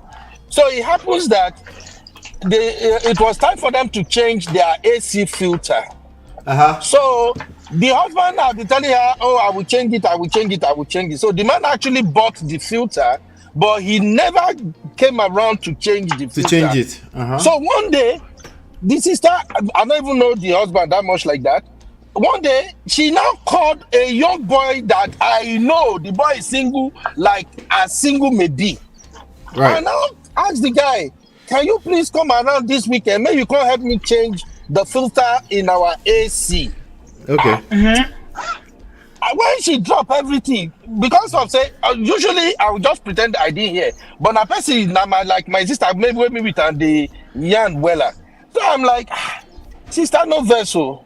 I just want to ask you this question. How come this boy is the person you called to come and change this filter? Why not? But that sounds harmless now. What is wrong with that? I don't understand. That sounds very harmless.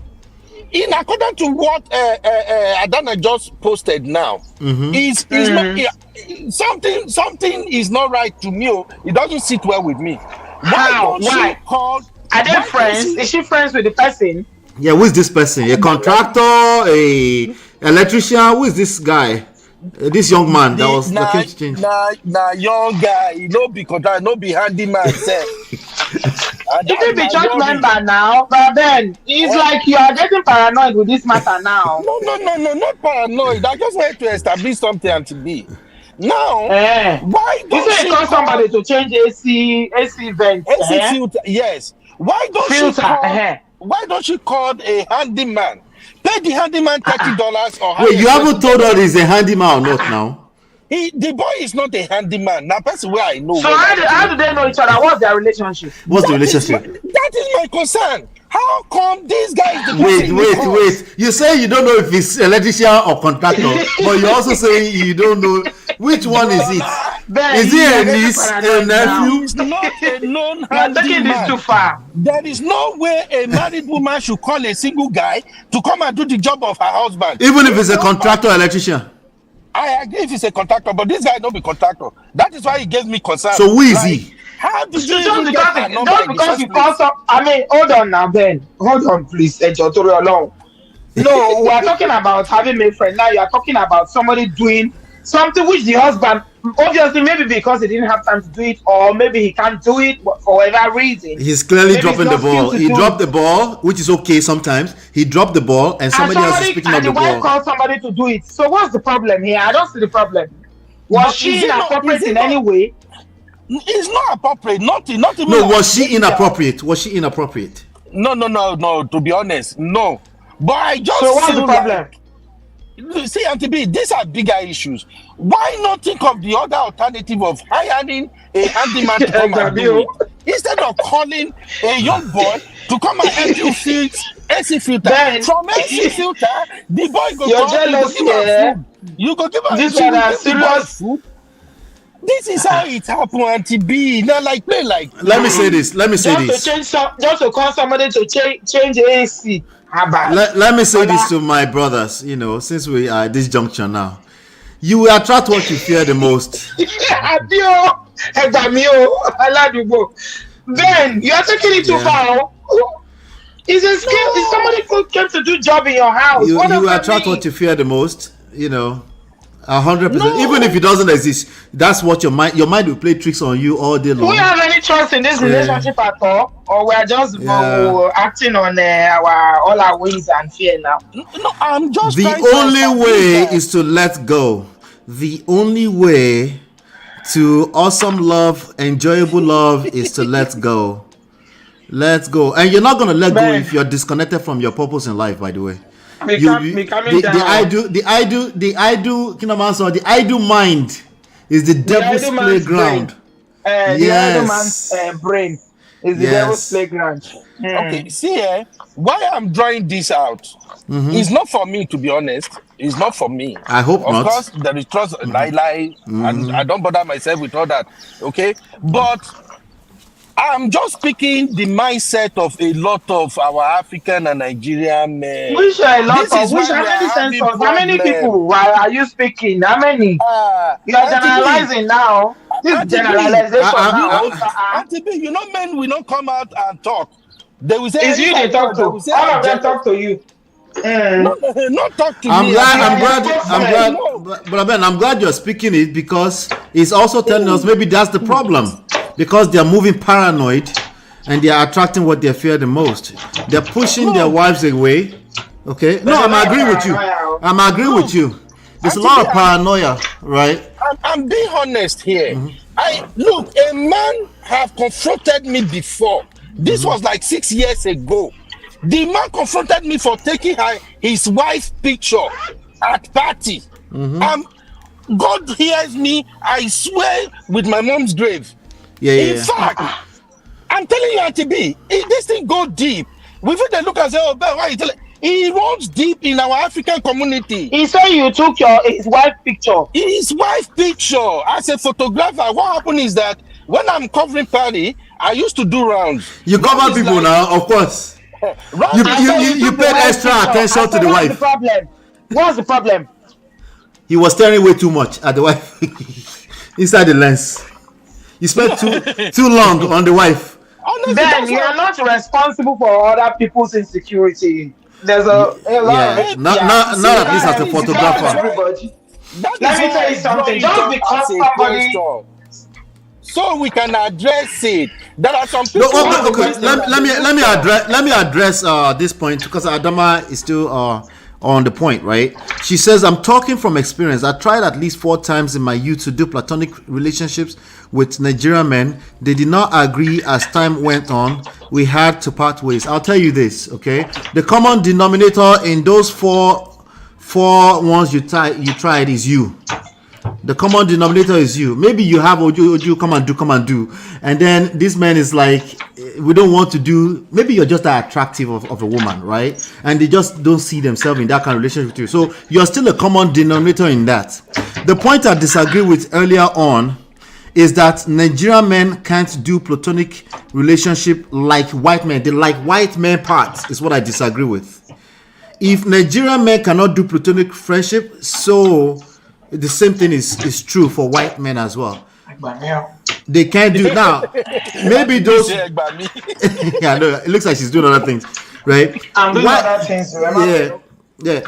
White men trying to do platonic with you carries there's other factors involved in that. Let me mute Auntie B. Auntie B, mute when you come back. Okay, Oh, she dropped out, right? So those white men, right? There's also a common denominator.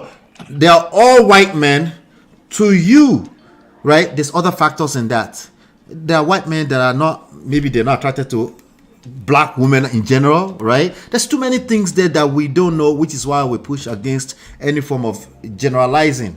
But I'm glad you said, I'm talking from experience, your particular personal experience. We cannot argue with that. You know what I'm saying? But that's your own experience. And there's, at least in America, there's 300 million people here. In the whole world, there's another 8 billion people, right? And the reality is that people are attracted to who they are attracted to. Platonic friendship for men in general is generally known that men cannot do platonic friendship. Are there men that can do platonic friendship? Yes. Either they are black or white. There are men that can absolutely be friends with you, but calling you every other day and they're checking on you, there's feelings there. Maybe they don't have the full chest to tell you what their feelings are. Maybe you're closer to the Nigerian. It's a lot of maybes. And that's what makes me disagree. The fact that there's so many maybes already makes me disagree with the point in the first place. But if you say, in my experience, in your experience, then there you go. That's exactly what we're saying. Said maybe in your personal experience, that has been your experience. We can't argue with that. But in general, I think men in generally, we already agree. Men agree with ourselves that you're just friends with her. Usually we just nyimu. That's in general, including white men, you know. So the idea that white men they just can be friends, like, no, maybe that's just the white men you've met. That's going to force me to ask you additional question. Where's the rest of the story? How many white men are we talking about exactly? Who do you attract the most, right? It's just too many things going on there that we cannot make that conclusive statement, which is why I disagree with that earlier on. But Brother Ben, your question, I don't know if you want to reiterate it, because I didn't really get the last two properly. I feel like that last one is mixed in with a bunch of stuff, you know. You mean the one about the acceptable friend zone? The third one. Yeah, I think I answered it right. You have to let go of allow. The allow thing, like you can testify because you're a married man. When you allow your wife to be, she comes around, she can't even let you be. Just leave her alone. Let her be. If she has a friend you're not comfortable with, communicate that. Use your words like a grown man. I'm not comfortable with that dude around you, right? But also allow her to process that as an adult. Say that a second time. A third time is a stretch. Let go of that issue or let go of that marriage. It's very, very simple. Easier said than done, but very, very simple nonetheless. You know, if you have to now use the word allow, which means it's your rules, my way, you don't. She already left you. If it has to be that hard to get her to let go of that person, it's already bad. You know what I'm saying? It's already bad. Exactly. So why I'm asking this, like I said, you know, sometimes when you are blessed and you have the opportunity to see what is happening in other people's relationship, you look at your own relationship and say, oh God, I thank you. You see, when I'm on platform and I ask a lot of these questions, it's not about me at all. For me, I'm still saying it over and over again. If I come to this world again, may God help me bring my wife back every time. Me, I don't meet your auntie at least one time, so I know it's not about you, you know. Yeah. But you know, me, I'm coming from a professional standpoint. Yeah. I study this stuff, so I can. Oftentimes, I need people like you because you help me stay in the surface, connect with regular people, right? Because oftentimes I already see 10 miles ahead of where they're going, right? Women do this. This is what's wrong with them. When somebody starts to talk like that, I'm like, oh God, this will not collect again from woman.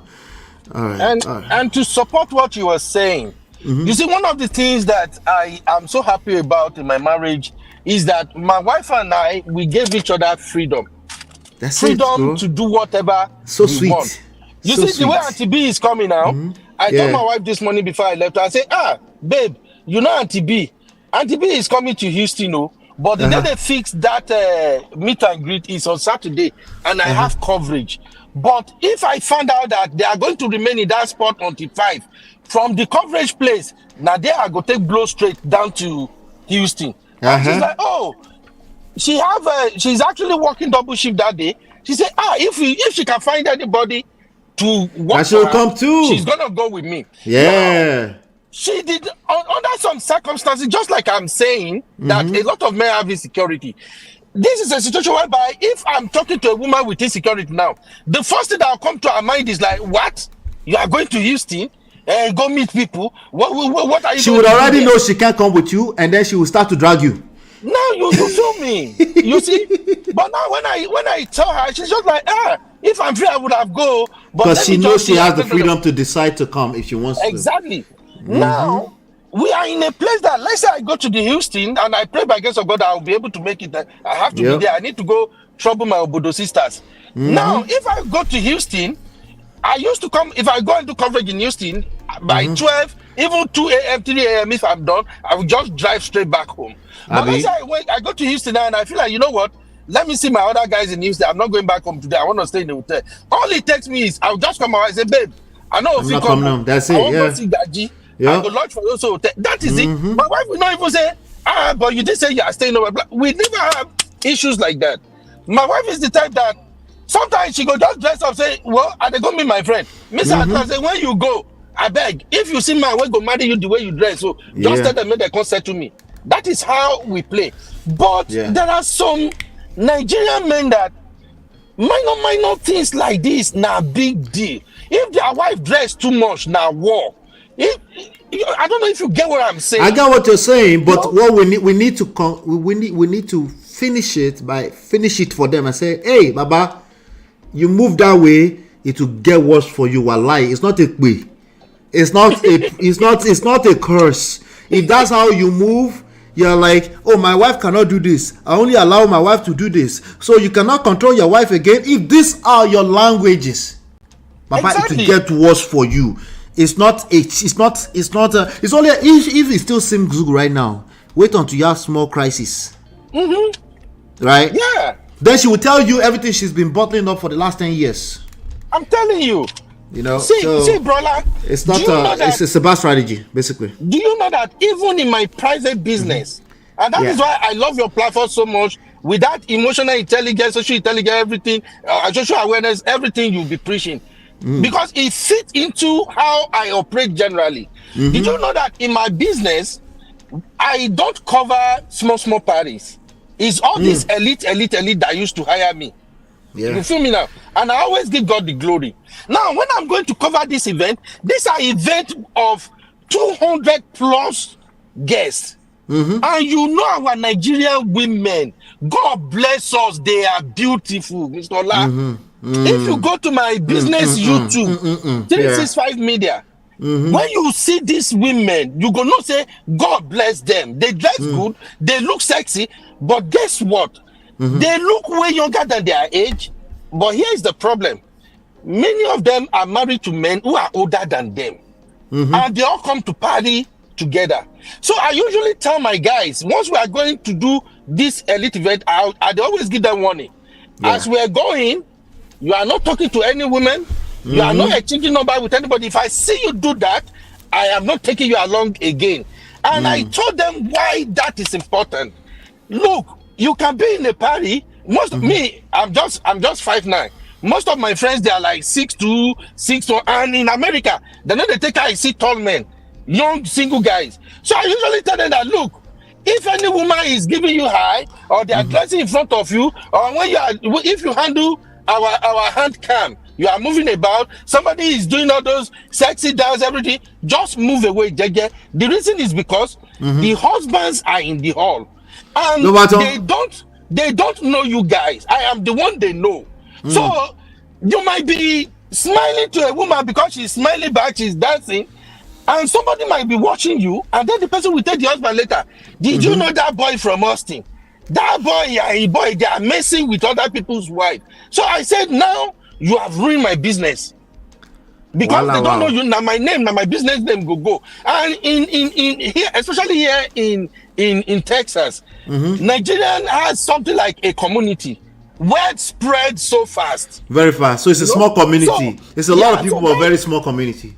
Exactly. So that's what I'm trying to bring out, that, look, a lot of men have insecurity.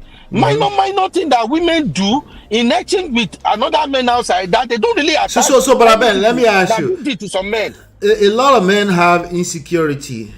What do you, in your own idea, what do you think might be a solution to that?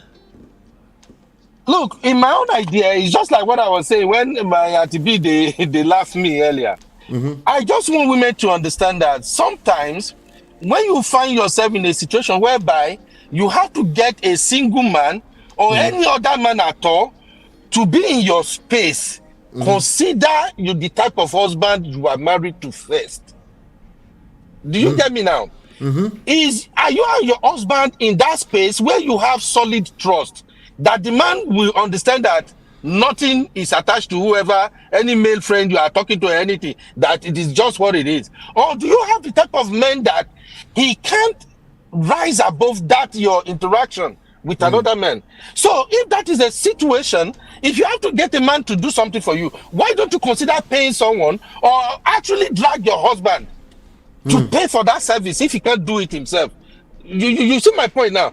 Right. All these things will save us a whole lot of troubles. So I agree with you. That's that one specific scenario. In a scenario where we're talking about insecurity, that means the insecurity doesn't always show up when it comes to just the pool boy or when it comes to the electrician, or the insecurity shows up in other aspects of life. Yes, it's like choking a person. It's like smothering them to buy. You know what I'm saying? Yes, and it runs deep. Right. Very so deep. We fix the issue of the pool boy.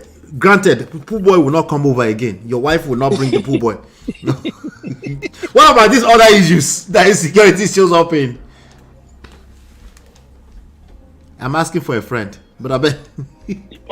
Other insecurity issues. Yeah, because there's going to be 2,000 other insecurity issues. Of course. The pool boy, granted, the pool boy and the electrician will not come over to the house again. Allow your husband to fix it in peace. What about these other issues, Inko? To me, just like you said earlier on, brother, a woman should be bold enough to confront their husband if the husband is having this very risky insecurity and jealous issue. You have to come to a place where you tell him, man, the way you go, you question everything. It doesn't make me feel safe. I married you. I love you. Why would you always be over the top when you see a man do something, or maybe I dress up or I look this beautiful or something? Brother, you know there are some men that don't even compliment their wife when they dress good. Instead, what comes to their brain is, where is she going now that she's looking like this? You know, there are some men like that. Terrible. I know they are, but you know, so that's just what I'm saying. That's why other people smash their wife. And then Thunderbolt go come dey involved. Thunderbolt hello joko sibiko Thunderbolt we no go past that. Thunderbolt cross Atlantic Ocean. I beg. Thunderbolt dey can it cross Atlantic Ocean is what I ask. We go use Mexico own. Mexico no need to cross it. Baba, let me tell you like this: Thunderbolt today, but as me and you they talk like that, somebody's wife is getting smashed right now. That's both. I absolutely agree with you. All right, and nothing they happen 100%. After that. Okay, take care of your relationship so that we don't come back here and do shalaye on why the other person was wrong and the other person is right. Baba, people's wives are getting smashed all the time. Also, ladies, people are smashing your husband all the time. Just in case you thought you were exonerated from that. But I've hanging 1 second. Not two. Alpha. Mudano. Thunder. What was the last statement you said again? Go finish the work when we started. Hey, brother, why your blood dey boil like that? Now what happened? It's because your gender has been hitting my people up and down. Wait, brother. Gender warriors. Sip one Hennessy. But I tell you something. He said, I want to talk. Don't make me laugh. Well, I laughed so hard. Brother was clapping his hand like Bobrisky. I said, what happened to this brotherhood? What happened to brotherhood? Well, I haven't listened to that song completely. Brother, you need to go here. This brotherhood. I need to listen to the song. Let me play devil's advocate, right? This thing is two-way. And you know how you used to say to us, especially when it comes to emotional intelligence, you say, analyze the issue and make sure you're not the problem. Yes, absolutely. Yeah. Right? So this is the situation. So what happened, like most times, especially when partners come abroad, especially when they are new, they don't have people to mingle around with. You understand? When you offend your wife, or you and your wife are having issues, you feel like there's nobody she can talk to. Do you understand? So when there's something going on in the house, and the moment you start seeing your partner talking to somebody, you start getting uncomfortable, like, okay, who is that person? You understand what I'm saying? And when that woman was talking, I can understand that she can be naive, one, she can be pretending, two.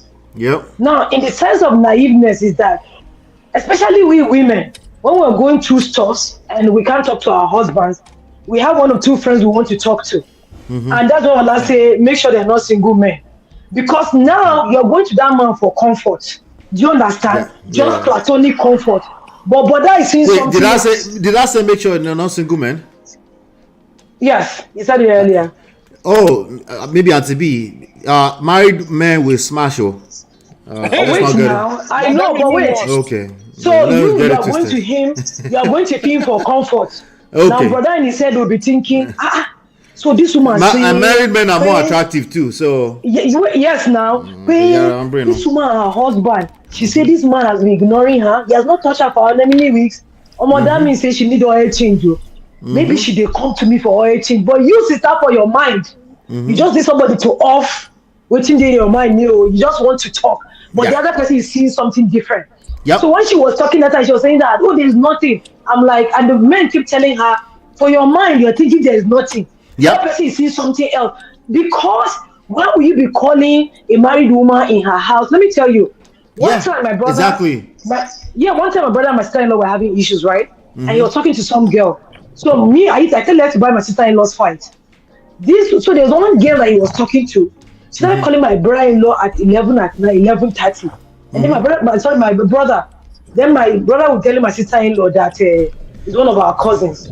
So that my brother, his mom is my dad's elder sister. And then his mom married one of our cousins, like distant cousin, but we're all from the same village, so we know ourselves. So I now asked my sister-in-law, what's the name of that cousin? When she said it, I said, no, that one is not our cousin. I said she's not from our family. Because our village is small, I said she's not from our family. So I said she should get me the number. So what is my point? My point is that if you're not looking for trouble, you know the woman is married. Okay, maybe they're having some issue going on with her husband. Why are you calling her at her house every time to check her?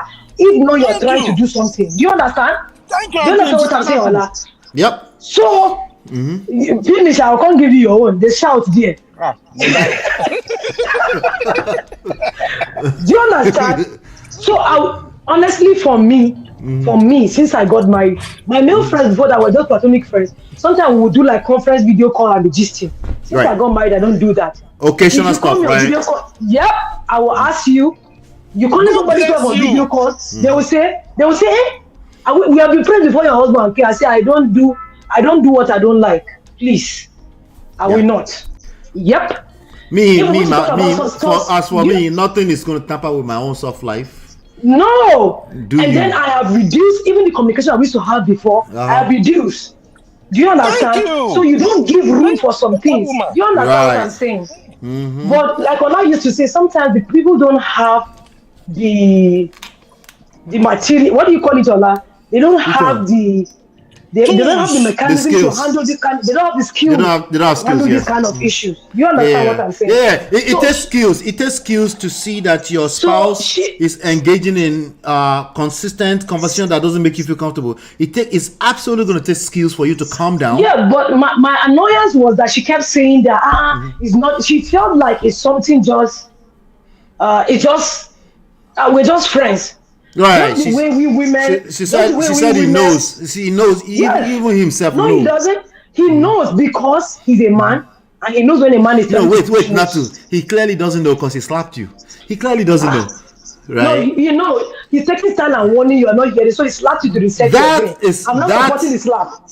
That's an example of when people. No, of course we're not supporting the slap. That's an example of when the person is arguing with their destiny. He should know now. But this person is telling you that they're not comfortable multiple times, So it's people don't pay attention. They don't have they just get caught up. So it's a two-way thing. Like Ola said in the beginning, they probably did not have a good foundation one. And let me tell you, I tell people, somebody said, I was making a joke of something and say, marriage counselors should start asking people that are coming for counseling. If they ask them, do you have conflict resolution skills? If you say no, they'll say you're not qualified to get marriage counseling, be going. Because that's one of the issues that people have. It's actually number one. Yes, in my opinion, it's number conflict one. resolution. Yep. It's an issue for a lot of couples. Yep. It's not that it's not because you married the wrong person. It's because at least one person is draining the other person, and there's no conflict resolution skills anywhere. The moment emotions gets in the way, both of you will not even know what you're doing. Did you hear what she said? She said it's anger. It's anger that made her do it. Right. She said the moment he slapped her, her brain just resetted. Do you understand? Right. So, and then she fell to the ground. You know the problem that I had with her that I was not okay with? She said she was cool with her mother-in-law. You see, me and my mother-in-law were very cool. I'll just go and lock myself in the room and call her.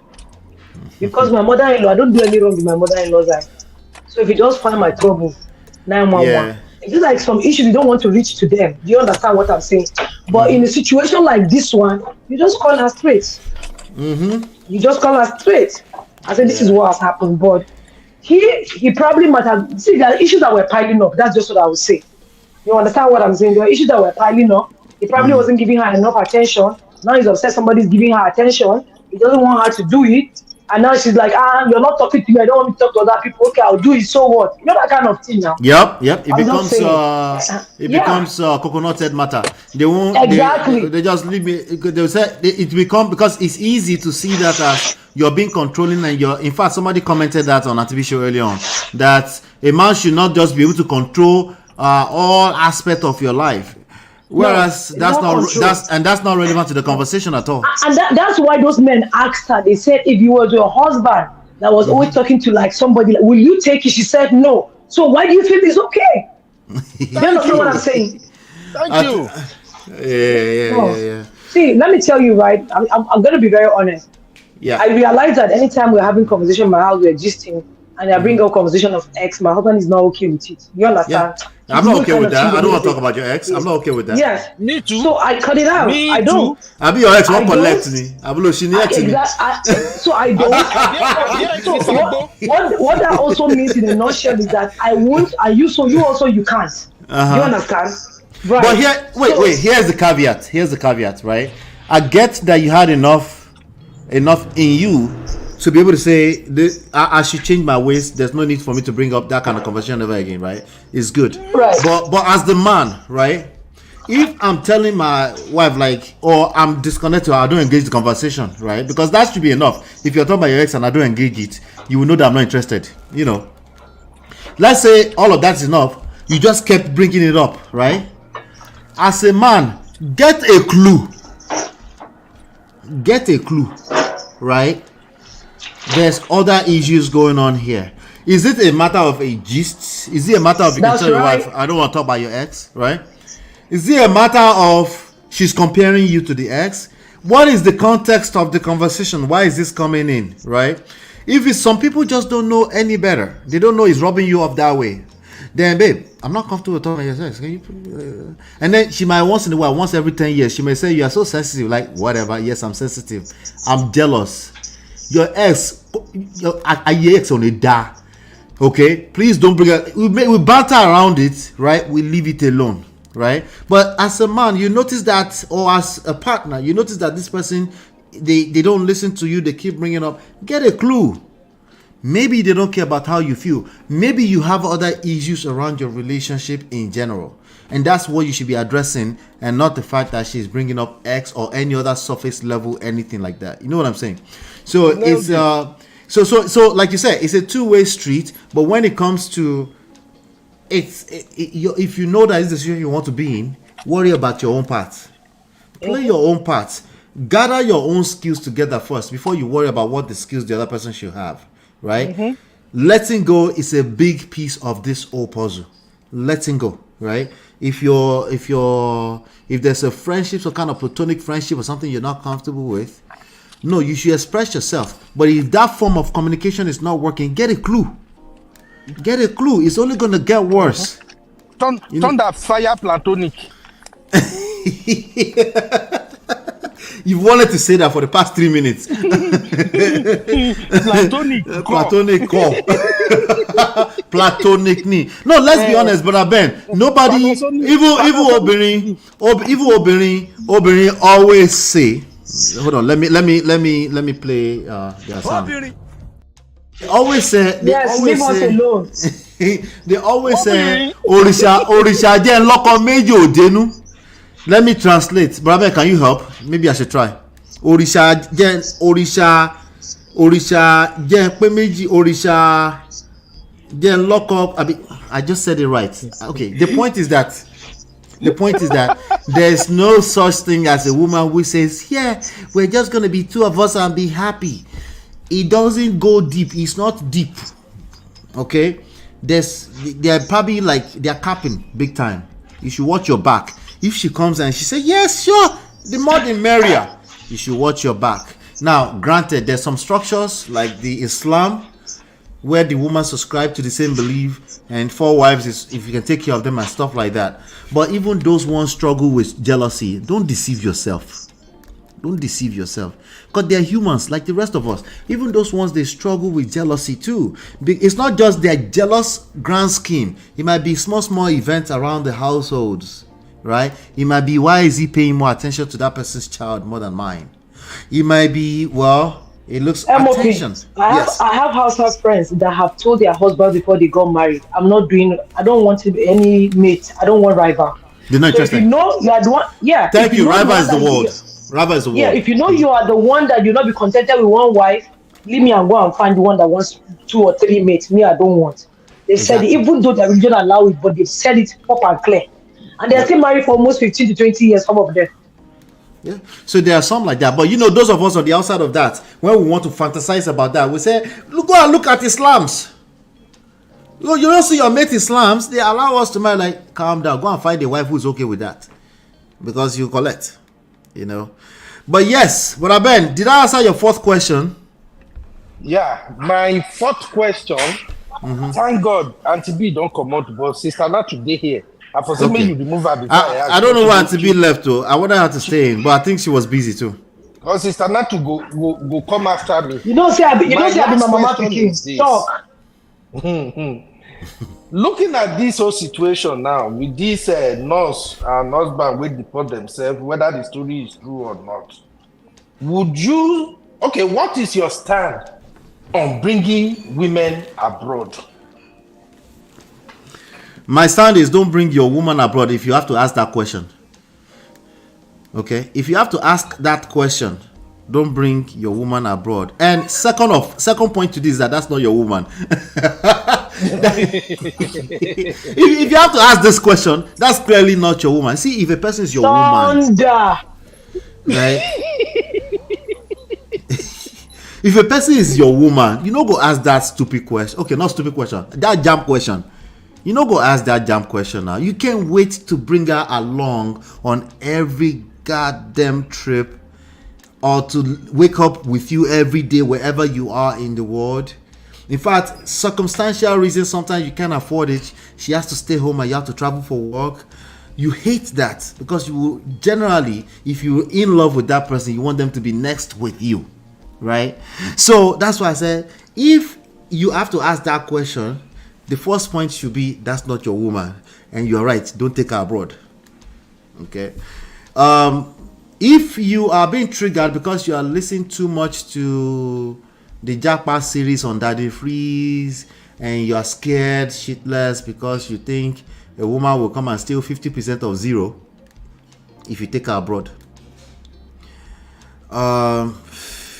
just keep working on yourself. I don't know. I don't think that's your issue. I think the issues are deeper than the 50-50 Japa thing. I think your issues are, you have insecurities, you don't love yourself, so you're seeking a certain level of love coming from other humans, and it's not possible because they are humans too. You will just drain them. Okay, so I know I'm going another angle entirely. That's the point. This issue is not a matter of you want to take your wife abroad or not. The issues are deeper, right? It's not only men that take women abroad. women also bring men abroad. They also bring Oriolori abroad. They also E.g. myself.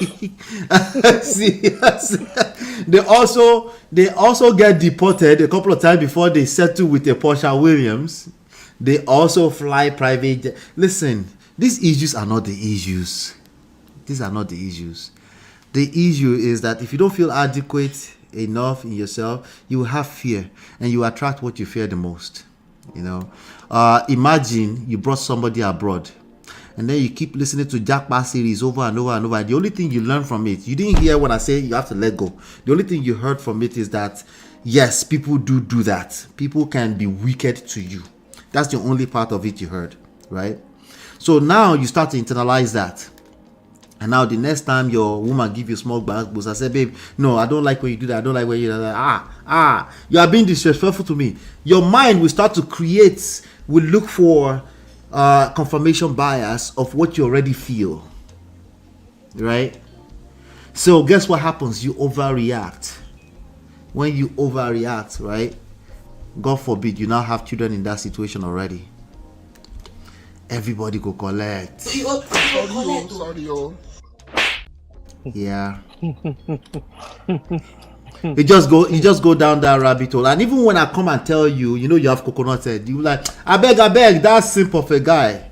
And that's what simps tend to do. They said they want to call you a simp faster before you call them a simp. Right? So that's what happens. It's confirmation bias.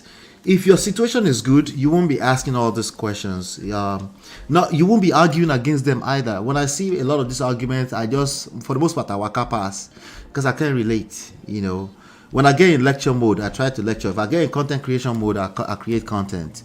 But for the most part, I can't relate. It's screws. You know, that's why I tell women that end up in those kind of arguments online too, because some women will go to the men's space and be arguing with their destiny.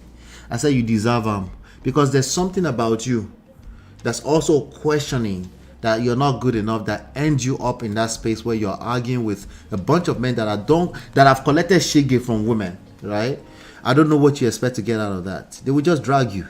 That's what they're gonna do. They'll drag you. You will drag them. It's basketballs. It's good content. The only person that wins is the person creating the content. Exactly. So I absolutely agree with that. Yes. The reason I ask is because this narrative now, you don't gain ground though. Which narrative? This narrative of don't bring your wife abroad, don't bring your husband abroad. You don't begin to gain ground. You know, say this new generation of men and women, their head now it tilts towards one side. You know, they go both ways. Right. So now they are beginning to say, in fact, I know some couple of guys here now that when they came, they were so big on, oh, I just want to find my feet so I can bring my wife and children here.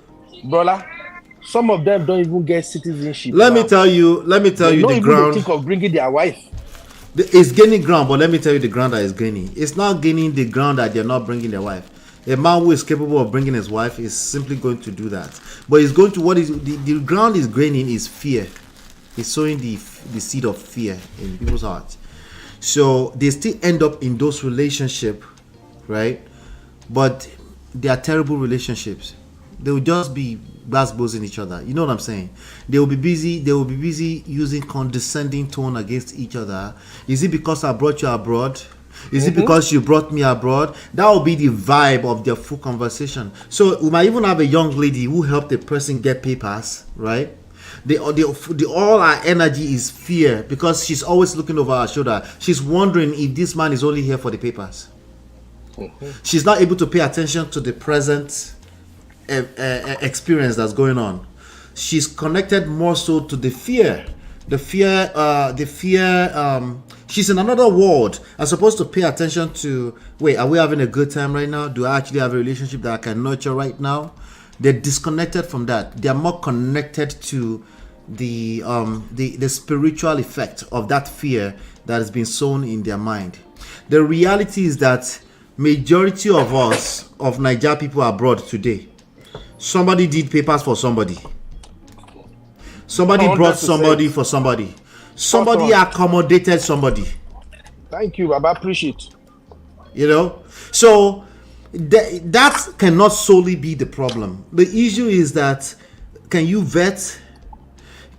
Are you able to vet? Because if you're connected with fear more than present, you cannot vet, because you will basically confirm in your heart what you already feel. You'll be looking for red flags everywhere, and you will see red if you're looking for it. So I think it's gaining ground, but it's gaining ground in the form of fear. So the only thing we can do, those of us that are having a good experience, is to continue to tell some of the good stories, to continue to highlight. We need to put a little extra effort in highlighting good stories, because remember, the negative news does not need our help. It will go viral by itself. It will go viral by itself. The negative news, either on the side of any gender, either it's a gender warrior, DV type, or gender warrior, these women, they are useless for us, they don't respect, all these conversations. If you say 3 sentences of that on this YouTube channel right now, and you repeat it over and over 30 times, there is somebody, woman, that will stick to it and watch the whole thing and give you watch time and make that video go far. And guess what? They are women too. They are the one collecting, but they sit down there because they can relate with some kind of negative, the negative thing, right? They will just negative energy. They will engage you to try to shut you down and making the video go even further viral. Oh, thank you for mentioning this, brother. You remember when we were chatting at the Prestige family, and I was making reference to saying that I haven't seen much of what's this pastor again? Pastor Kisley videos where he's counseling women on how to treat their husband.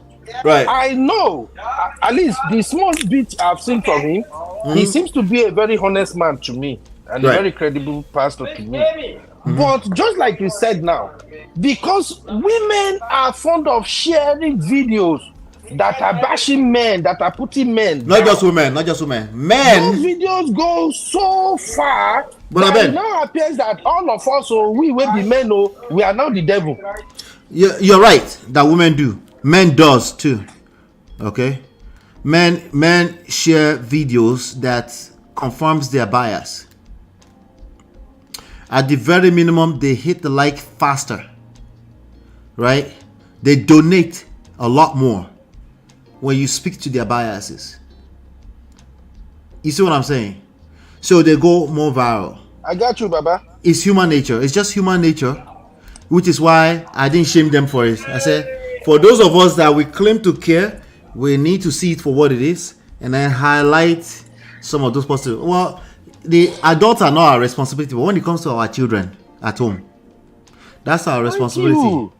We need to highlight the good stories. If you've been in a situation where it's not pleasurable, end up in a divorce and it was a bad situation, you now have serious work in your hands if you have kids to highlight some good stories for them.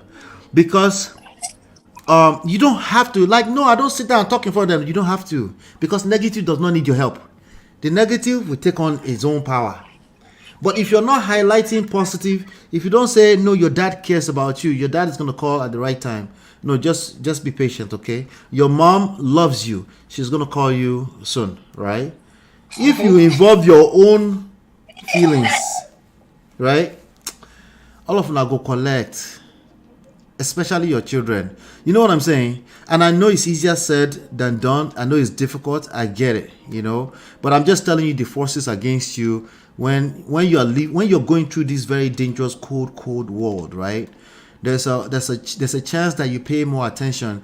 You're more engaged with the not so pleasurable experiences. That's what you remember for the most part, and that's what controls how you move. That's why we ask you have to be intentional about that.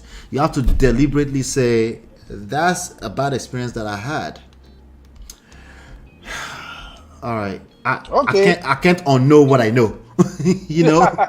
I know what I know. It's tough. It's difficult. Okay, MOP, thank you. I don't stress you when we're today, but I just want the conversation to be robust. It's good. Just like Auntie B said, that you said that video, even though it's fake, it's real, whatever it is, there are so many lessons there that we can learn. In this session, Brother Ben, I haven't said it's fake. It's you that keep repeating it. You notice? You don't notice? I know you will end up there one way or the other. No, it's because I said it earlier on the show, but on this show, I have not said that. Agreed. Jesus. All right, bros. All right, brother. Before I leave you, make I just ask Sister Natu one question before I run come for the studio. Is Sister Natu still there? Oh yeah, shoot. Okay. Sister Natu, it's just like I just want you to provide solutions. Like I said, I have a couple of people that I know up close that they've been here 10 years, going 11, and it's like they have lost all the motivation of bringing their wife and kids to America. And two of these people that I know very well, they actually have connection to me, not directly, but they know me that I'm a friend to their husband and all that. And sometimes they will just ask me, you know how women, they try to pick men brain. They just be like, Uncle Ben, your friends say that they work on this paper. You don't they go 4 years now. What do you think say it they happen? These guys are traveling home. They are some. I know some go home twice a year. So whenever they ask me that question, I will resort to telling them simple answer just to avoid it. May God forgive me. I will just tell them that you know this immigration process, it takes longer. It's not as easy as we think. But I know deep down inside of me that one of them, the husband not even file at all.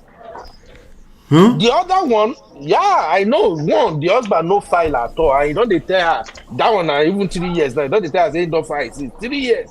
But the other one, that one file, instead of hiring an immigration lawyer to make the process even way faster and easier. I know it will take 18 months to 24 months. The guy no agree one pay. Do you think? Do you think it's because they have fear, that I was talking about earlier? I don't think. I think. Or they are broke. They don't have the money because it costs $500, $600, $700 to file. No. It's not broke, bro. I know they keep your friends. Many of my party, they are doing. They can afford it. They can. It's small thing. In fact, if you get to know me very well, say you go know say I be Baba Wiri. You can't be my friend and you are not hustling. I have mentored a couple of guys there that I even have one will call me this same tax season now. Tell me say for in truck business he make over 500K. That he doesn't even know how he want to do tax now that they will come. So these guys are fine. They are good. So I just can't put my hand on why all of a sudden they just stop. So that is why all this video in circulation talking about don't bring your wife abroad, don't bring your wife abroad. The thing is sending the wrong message. So that's why I want to ask Sister Natu. As a woman, if you are in that position, that you are in Nigeria, your husband is abroad, and this process is dragging, how do you approach it now? That's just what I want to ask. So it's going to be two things, right? One, if maybe I know that he got it by marrying someone, and I know how the process takes before you leave the other person and you file for another person. Do you understand what I'm saying? It's another long process on its own. So I might be oblivious to just be acting like, okay, it's immigration's fault, blah, blah, blah. And there's nothing I can do about it. It's just to be patient. If he comes, he comes. If he fights, because there's nothing I can do. If I go and fight now and the man say he will not come, what will you do? Do you understand? But just like Ola said earlier, that the people that we are enjoying the good ones, like we need to keep talking so that people will know. So now this one is going to be your job, to be talking to your friends and asking them about their family and why they're not here and the benefit that they will get or what they will enjoy having their family together with them, what the children start to benefit, what the men start to benefit themselves because they'll grow with their children. You've been getting your children's life. These are the kind of people that when they get old, their children will abandon them. They now say this and that and that. That's the problem. But when you grow and you have that relationship with your children, don't think they're calling every day and say, how are you? How is school? Did you eat? What did you do today? Good boy. Good night. No, it's much more than that. That's why a lot of times I bring my nephews and my nieces here, because one of the privileges that I enjoyed growing up, I was that child that was a magnet. Like I was close to like a lot of uncles and aunties and they treated me good. Do you understand? And it gave me, like, I think that helped my self-esteem to a certain level. And that made me, like, even my nephews and my nieces, I always bring them around me. I play with them. I tell them I love them. I call them. Birthdays, I send cakes. I send gifts. You understand what I'm saying? So if you as a father, you by yourself, you don't know the benefit of you having your family, so that you don't have to travel to Nigeria every year. You know how much you spend every year to go to Nigeria. You have to budget nothing less than $5,000 to $7,000 to go and come back. So if he goes twice a year, how does that make sense for him? But if you have your wife and children here and you use the money and go for vacation with your children, wouldn't that be better for you? Except if the men are living a double life. Except if they are living a double life. Or like somebody in Brother Ben's show yesterday said that Brother Ben was harassing him that why he's not getting married. He said, has he not gotten married? He says he's enjoying his single life. You guys got a few minutes? You got a few minutes? Yeah. Let's cover one story really quickly. Let's cover a breaking news, okay? Brother Ben, stick with me. A few minutes, maybe 10 minutes or so. All right. And I don't usually do this, but it's a breaking news. I don't know if it's a breaking news, but I want to explore this. This is probably the start of a story that's probably going to go viral. All right, but we'll see. I'll be back in 20 seconds.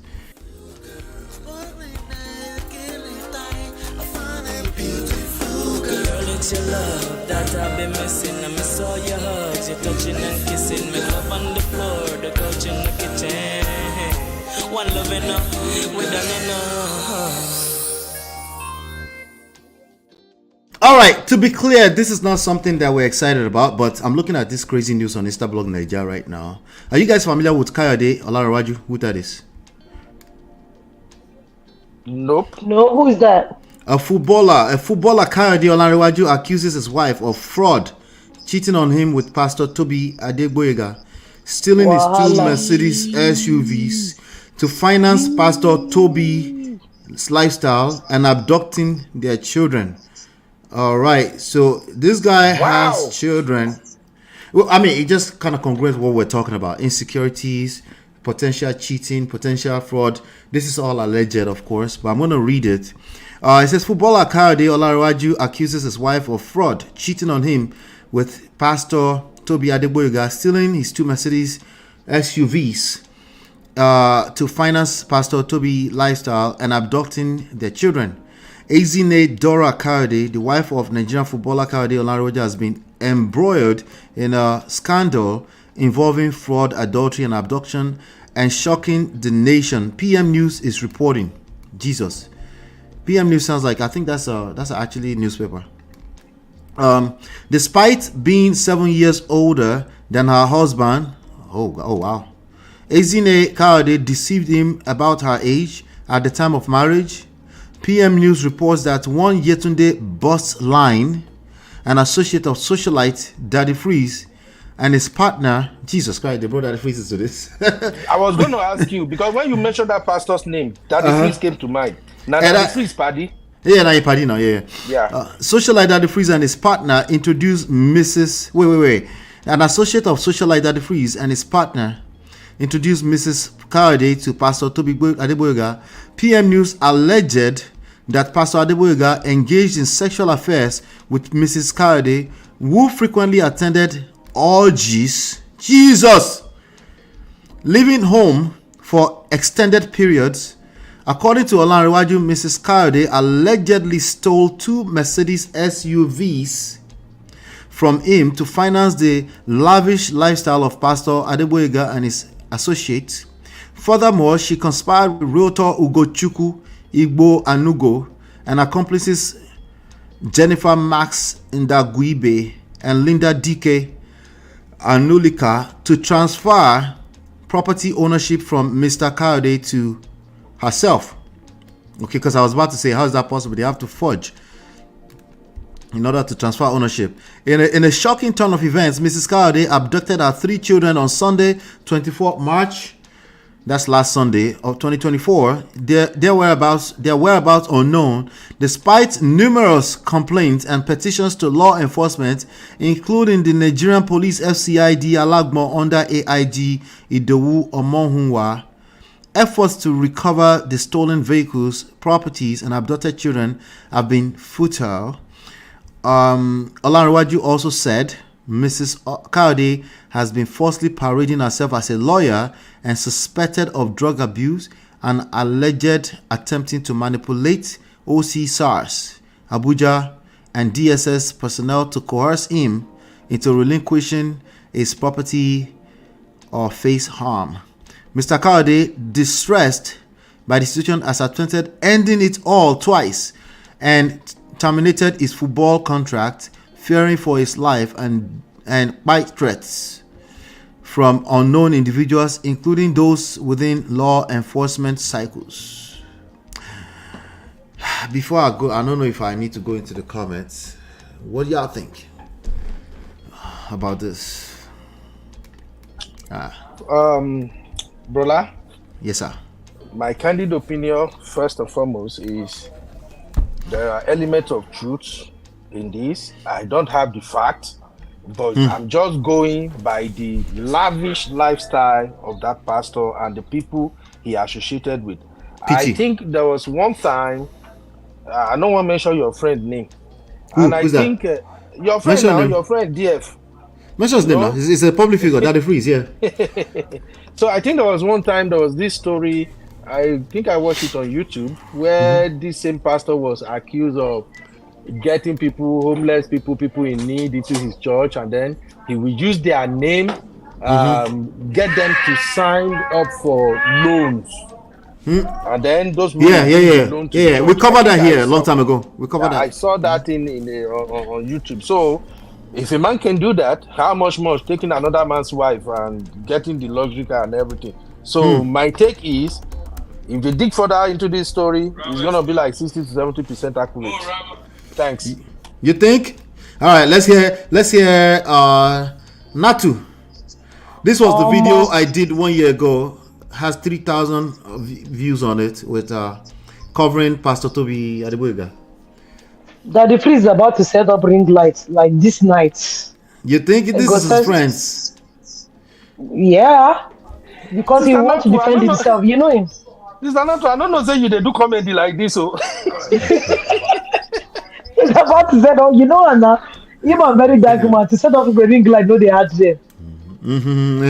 But you know something, right? This is really sad. And why I say this is sad, because also kids are involved. That's number one. Number two, like all I used to say, if you just feel like it's something that you cannot walk away. Yes, sir. You don't need all of those manipulations, doing this, doing that. If you want to, I just tell people all the time, if you want to live lavish life, work for it. Work for it.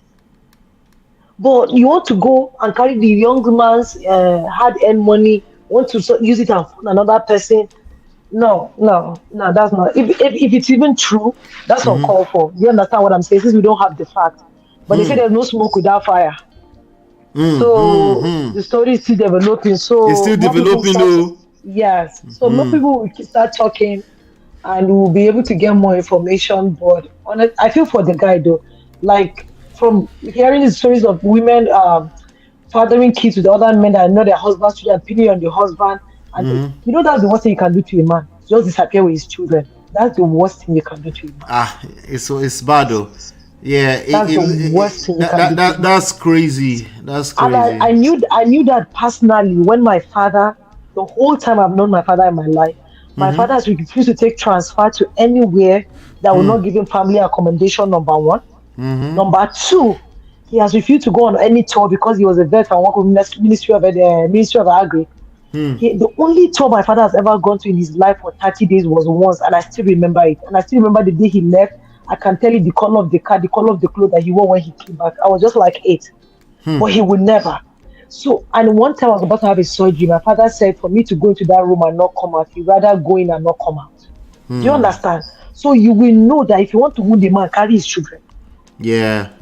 That's crazy. That's crazy. So that's the hike of it. She doesn't want to be with the guy. She feels like she's older than him. She should go. 7 years older. 7 years older. Look at her. What will be that France Prime Minister name again? I better be name be that. Who? Oh yeah. He's married to an older woman too, right? Yeah, he's teacher. You kidding me? She's like 20-something years older than him. Wow. Yeah, this is going to be rough. Sick. This is going to be rough. This is gonna be a story we're going to cover extensively over the next few days, most likely. You know. This is Anatu. You are right with that statement that if you want to see the true color of a man, mess with his children, a real man. And I can attest to that. As I did like this, yab me, curse me, I'll do whatever. I don't care. But once you begin go near my kid, Hey, conductor like Leko. I did conductor for Lagos. So once you dey near my kid, you don't try to trigger fire with that.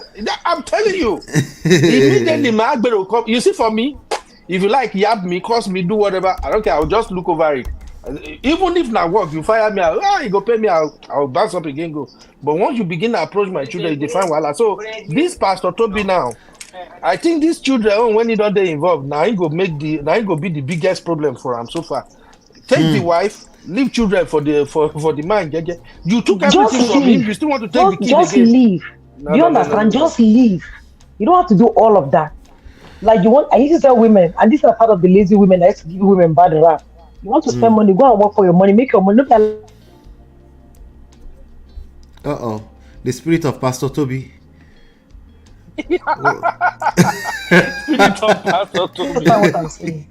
All right. Are you there? It does not make sense. Yeah, I'm here. Your voice ceased for a second. I was like, the spirit of Pastor Toby. What happened? Maybe Pastor Toby's this thing virus to every people talking about him. Let me read this. Hold on one second. Okay.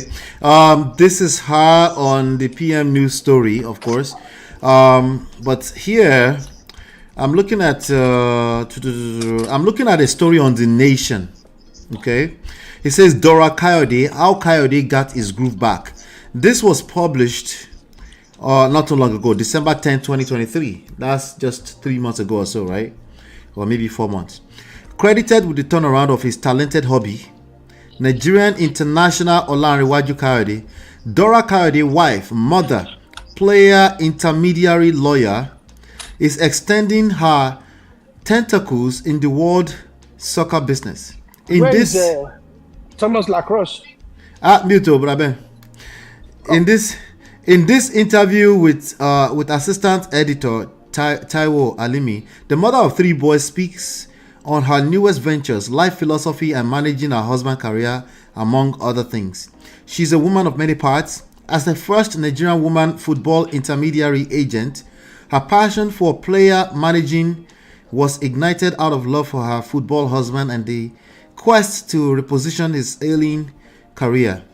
That the former under-17, under-21, under-23 international is now playing regular football with, I don't know the name of this club, some club in Turkish, second division, is a credit to her hindsight and boardroom deal. Okay, last weekend, Coyote netted his 4th goal of the season for the club in Turkey, and I think it's pronounced Gesle Biligi. Okay, in the 1-all scoreline against another funny Russian name. Dora said she engineered Coyote's transfer away from Shakhtar Donetsk, Ukraine, where he was subjected to 3 loan deals to join the team in Turkey, where he would get more playing time. She said Coyote, has enjoyed big clubs. Manchester City is one of them, but sometimes these big clubs, they have lots of players, and at the end of the day, you find yourself struggling. Not that you're not good, but they're extremely talented players that coaches prefer. Also, some of the coaches prefer, okay, when you go, I'm jumping a little bit. When you go there, you're going to blossom. You'll find your real self, okay, I guess in clubs. She's talking about how she got her groove back, okay. They're showing the 3 children. I don't want to show their face because they're children. Dora is an unusual king of woman king. I be king woman, which one of it? She fell in love with football even before she met her husband, and that paved the way for the intermediary work with footballers. However, there's a life beyond football. She said, my life is just about football. My life is not just about football. My team and I are cooking something so strong that we are bringing out by 2024. Well, it's March 2024. They are bringing something out. Sure. It is something that everyone will love, and I just have to do me. So how is she coping multitasking as a mother, catering to 3 boys and wife to a football? Okay, it's everyday life. It's part of me already. I don't do to impress. It's part of me already. I'm me and I do things my own way. For those who know me and love me naturally, I just flow with them, doing things in my own way. Okay, she's saying nothing but nothing. People don't know the story. Dora attributed her success to planning and hard work. People don't know my story. We have put a lot of hard work into this thing. We have sacrificed. Okay, we get that gist. Dora is driven by family and friends who have been part of her story. I've made new friends and family, and they have made me to understand this life more. The drive is there. I'm trying to see if she'll talk about religion anywhere. Okay, and I don't see much. Though Dora is married to a footballer of note, she does not like to be tagged wives or girlfriends of high-profile sportsmen, a wag. I don't see myself as wag. I don't want to be categorized as a wag. I just want to be seen as Dora and no more. It's not a title for me. Okay, in the same vein, Dora is calm and not given to loud celebrations. Okay, I'm trying to see if there's not much here. Okay, there's not much here, but I'm sure there will be more that will come out soon. What I want to do before I let you guys have your last words and then we'll round up is I want to go through some of these comments. You know, the commenters on Instablog Nigeria, they are live. So let's see what they have to say. Whatever you do in this life, avoid women that are obsessed with their pastor's prophet. Okay, here we go. All right, and so it begins. Somebody said, I believe him. Another person with a verified account says, the most quiet are most dangerous. Okay, who in their right senses will actually call this man a pastor? Lubaton, Pastor Toby, don't collect. If your wife respects her pastor more than you, just forget it. Wahala. There's a lot of women on that table in Nigeria. Me growing up, I don't know about now, because I haven't been in Nigeria in 25 years. It's even worse now. I haven't lived in Nigeria in 25 years. It's even worse now. To Nigeria next year. I haven't lived. I say I haven't lived, not been. I haven't lived in Nigeria in 25 years. Oh, okay, I see. Yeah.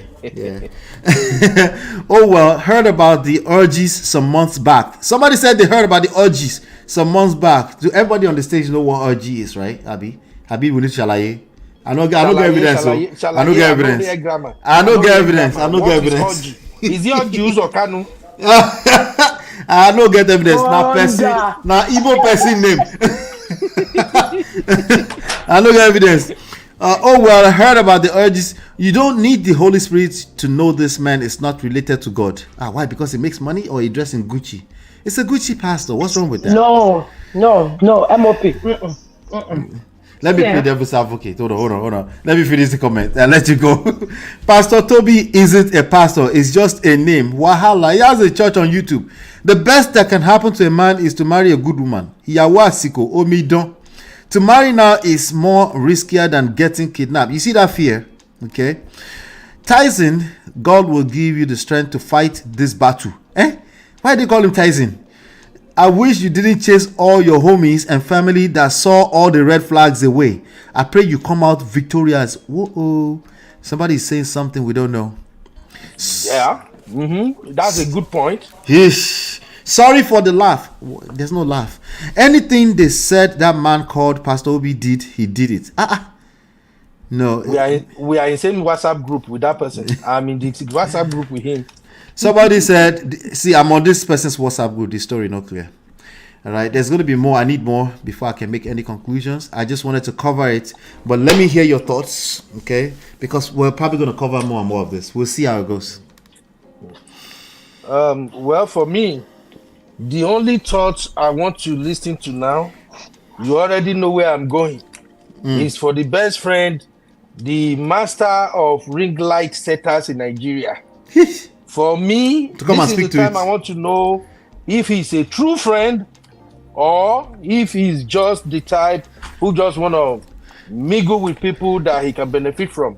And also, I would like to see how he's going to defend his friend on this particular one. Having said that, coming to the pastor that is being alleged here, for me personally, brother, you're supposed to know where I stand with all these pastors by now.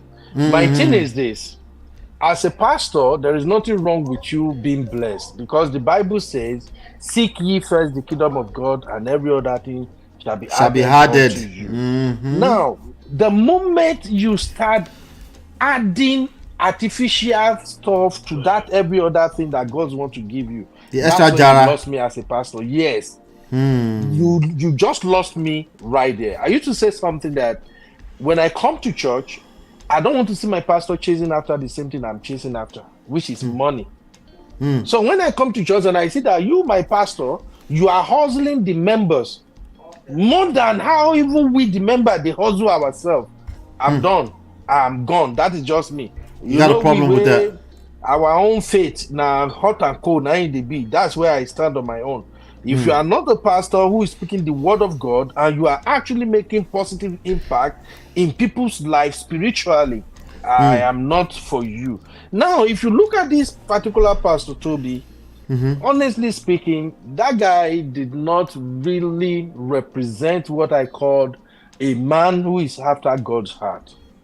And based on the documentary I've seen before and everything he's been doing, I saw a lot of his video on that is Freeze pages, and I just feel like this guy is just an opportunist. He's just using people said, we Nigerians now, the day when they born Christianity, now that day they born us. All we need is just a pastor. So there are some Nigerians now who can't even make the decisions to eat in their house if they don't call their pastor. And like you rightly said, there are some people now that if they are in their marriages, if their pastor did not say, woman, listen to your husband, they won't listen to you. It's whatever the pastor said that's the final. And those are the people that give all these so-called, in quote, men of God, the freedom to do whatever they want to do. Now, coming to this particular case now, the ex-footballer need to give us the full picture. Like you always said, tell us the rest of the story. Thank you. Brother Ben is paying attention. Where's the rest of the story? Brother, I'm a very good student too. I do sociology and I score 100 on my sociological imagination, even though I hate sociology. So I'm a good student. I'm listening to you and I'm listening to all my sisters. I'm listening to all my sisters on Obodo Farm and Prejudice Farm, and they always come there, carry pen, collect. So the thing is, we need the rest of the story from the footballer, because sometimes it is easier for a man who is at disadvantage to cry foul, to say, this guy, because he's well placed than me, he's using his influence to mess up my life. Now, what is the relationship between him and his ex-wife, if she has become an ex-wife? Are you the type of husband that you are really doing what you're supposed to do? Or is he actually the one that chased his wife into the hands of Pastor, what's his name again? Because sometimes, this is where I stand mostly when we hear all this story. I like to look at what happened within both of you first. There is a breakdown somewhere. This woman that marries you, even if she's older than you and everything, she don't go just wake up one day and just say, Pastor Toby, here I am. And besides, I thought that Pastor Toby used to have a wife too or something. He's married. He's married, yeah. Okay. So you can see that there are so many gray areas in this story. So in my conclusion, like you said, let's keep our fingers crossed and see how it goes. But for me, as a content creator, I've never used that the freeze video before in anything, just because I don't really like his pastor. But for this one, I did go down for a page. I want to see what he's gonna say about Pastor Toby. Thank you very much, man of Prestige. Absolutely. You, thank you, my brother. Thank you to all my Prestige families. Yep. Thank you, my brother. We'll talk soon, eh? All right. Not to. Let me hear your last word on this. You know when you used to talk about relationship and you say sometimes when you want to fight and go head to head, nobody will win. Yeah. That is the lesson in this guy's story and the first story that we did. And let me tell you what the correlation. See that first one? The wife got upset, called the cops, called Homeland, removed my husband. He got upset to give both of them collect. At the end of the day, who wins? Who win? Both of them. Nobody won. When the family feuds, everybody. This one has started something too. So they started their fight now because she did something now. He has started putting out her stuff. Say she's parading herself as a lawyer. Wait, she'll come out now with his own and tell all the things that he's doing wrong. Do you understand what I'm saying? Yeah. So this is the lesson for all of us. Like, shit do happen. Do you understand? But trying to get that your pound of flesh, or let's say, ask yourself, what do you have to lose? Yeah, it's gonna backfire. That 15 seconds, yes. That 15 We already had seconds, at least one person say. We already had at least one person say he didn't listen. He casted away all of his family, and you know how I feel about eloping too, right? A 7-year gap. There's more to that story. A 7-year gap. Yeah. A 7-year gap. A promising footballer with a lot of money, a lot of exposures, and then she's the manager up to this last article from December, and then she might be a fake lawyer of some sort. Right. There's more to that story. There's more to the story. So she's saying that now. Do you understand?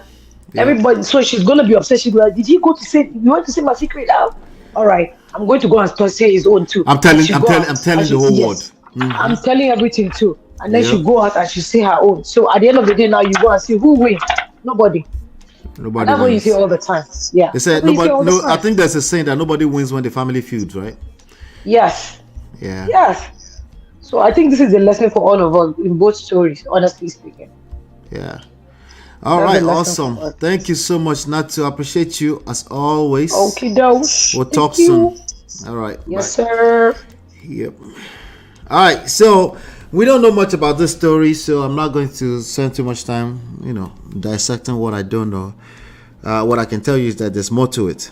There's definitely more to this story. And you can expect that there's more that will come out already because of the nature, the way he came out and just blasted everybody, basically accusing. He dropped names, accusing Pastor Toby, even Daddy Freeze collects, of course the wife collects, and then he say he will have to provide evidence of some sort that his 2 Mercedes-Benz were stolen. I don't think he would lie about something like that, but I also don't think it's about the lies. I don't think it's about that. I think it's more so about at any stop where you find yourself in life, what are the cards you're dealt? Do you understand that you still have enough to make the right decision so you can create better stories, create a better future for yourself, right? The social media in-laws, they're not going to help. They're not going to help. It's just screws for the most part. Here on Prestige Family, we try to extract the lessons, but I'm letting you know, social media across the board, for the most part, they're going to crash crews with your story. Like Brother Ben just said, when you're at a disadvantage, it's very easy to jump into the street and say that person was just evil. Yeah, that's your evil wife. Can you tell us the rest of the story? Right? She didn't just wake up, I don't know how long they were married, and just start stealing stuff and taking it to Pastor Toby. And then if he's seemingly giving Pastor Toby a certain level of attention that you crave badly for, I can actually see how you can be jealous of Pastor Toby. And I can see how you can completely make a conclusion that they're sleeping together in your head. Also, it's very possible that Pastor Toby is absolutely smashing. We just don't know. Okay, we don't know. He will need to tell us the rest of the story. That's all I'm saying. Okay, clearly dragging Pastor Freeze into this, it's like let's drag another high-profile person that knows this guy into, who is always hyping him, and let's see where we take it from. But let me know your thoughts. Share your thoughts in the comments. I want to say shout out to Auntie B, Brother Ben, Natu for stepping up to the stage. Shout out to Chinye and everybody that was in the chat earlier on. I know many of you are in other parts of the world, so you might just be in your bed. Adana, shout out to you. Adama, I think Adana was here, and then I think there's another Adama was here as well. Yeah, shout out to all of you. Babes Wind was here. I'm trying to see who was there just to do some shout out. So here's what I'm going to end with this. Okay, let me end with this. Let's end with this. The struggle out there is real. The struggle is real out there. A lot of people are struggling, but a lot of us are actually coconut heads too. And there is help. Hit that like button. Hit that like button on your way out. But there's a lot of pride and unrealistic expectations involved in these relationships that we are creating today. Okay? And my warning to you is that don't stay another minute in a relationship that is half-assed, or you're not sure if it's toxic or not, or maybe you've normalized, my warning to you is don't stay another minute, okay, until you engage wise counsel, okay? Time is not your mate. Time is literally life, okay? I've been there. I can relate. I know what you might be going through. You might be having questions in your heart here and there. Relationship and marriage is not your mate.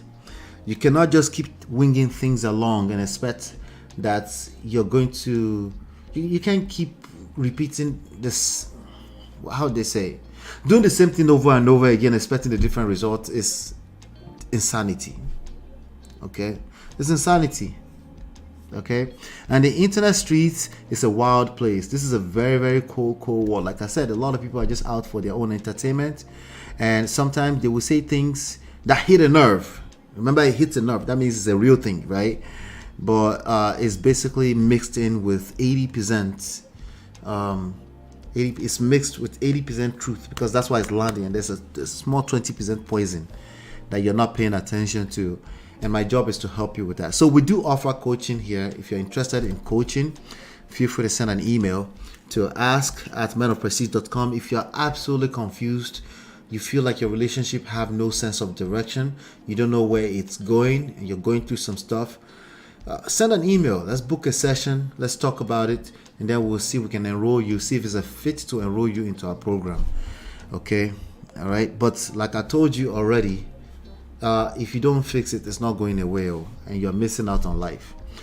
Anyway, thank you so much. I appreciate you. Hit the like button, share, and subscribe. Hopefully you've been enlightened and educated. I'll see you on the next one. Peace.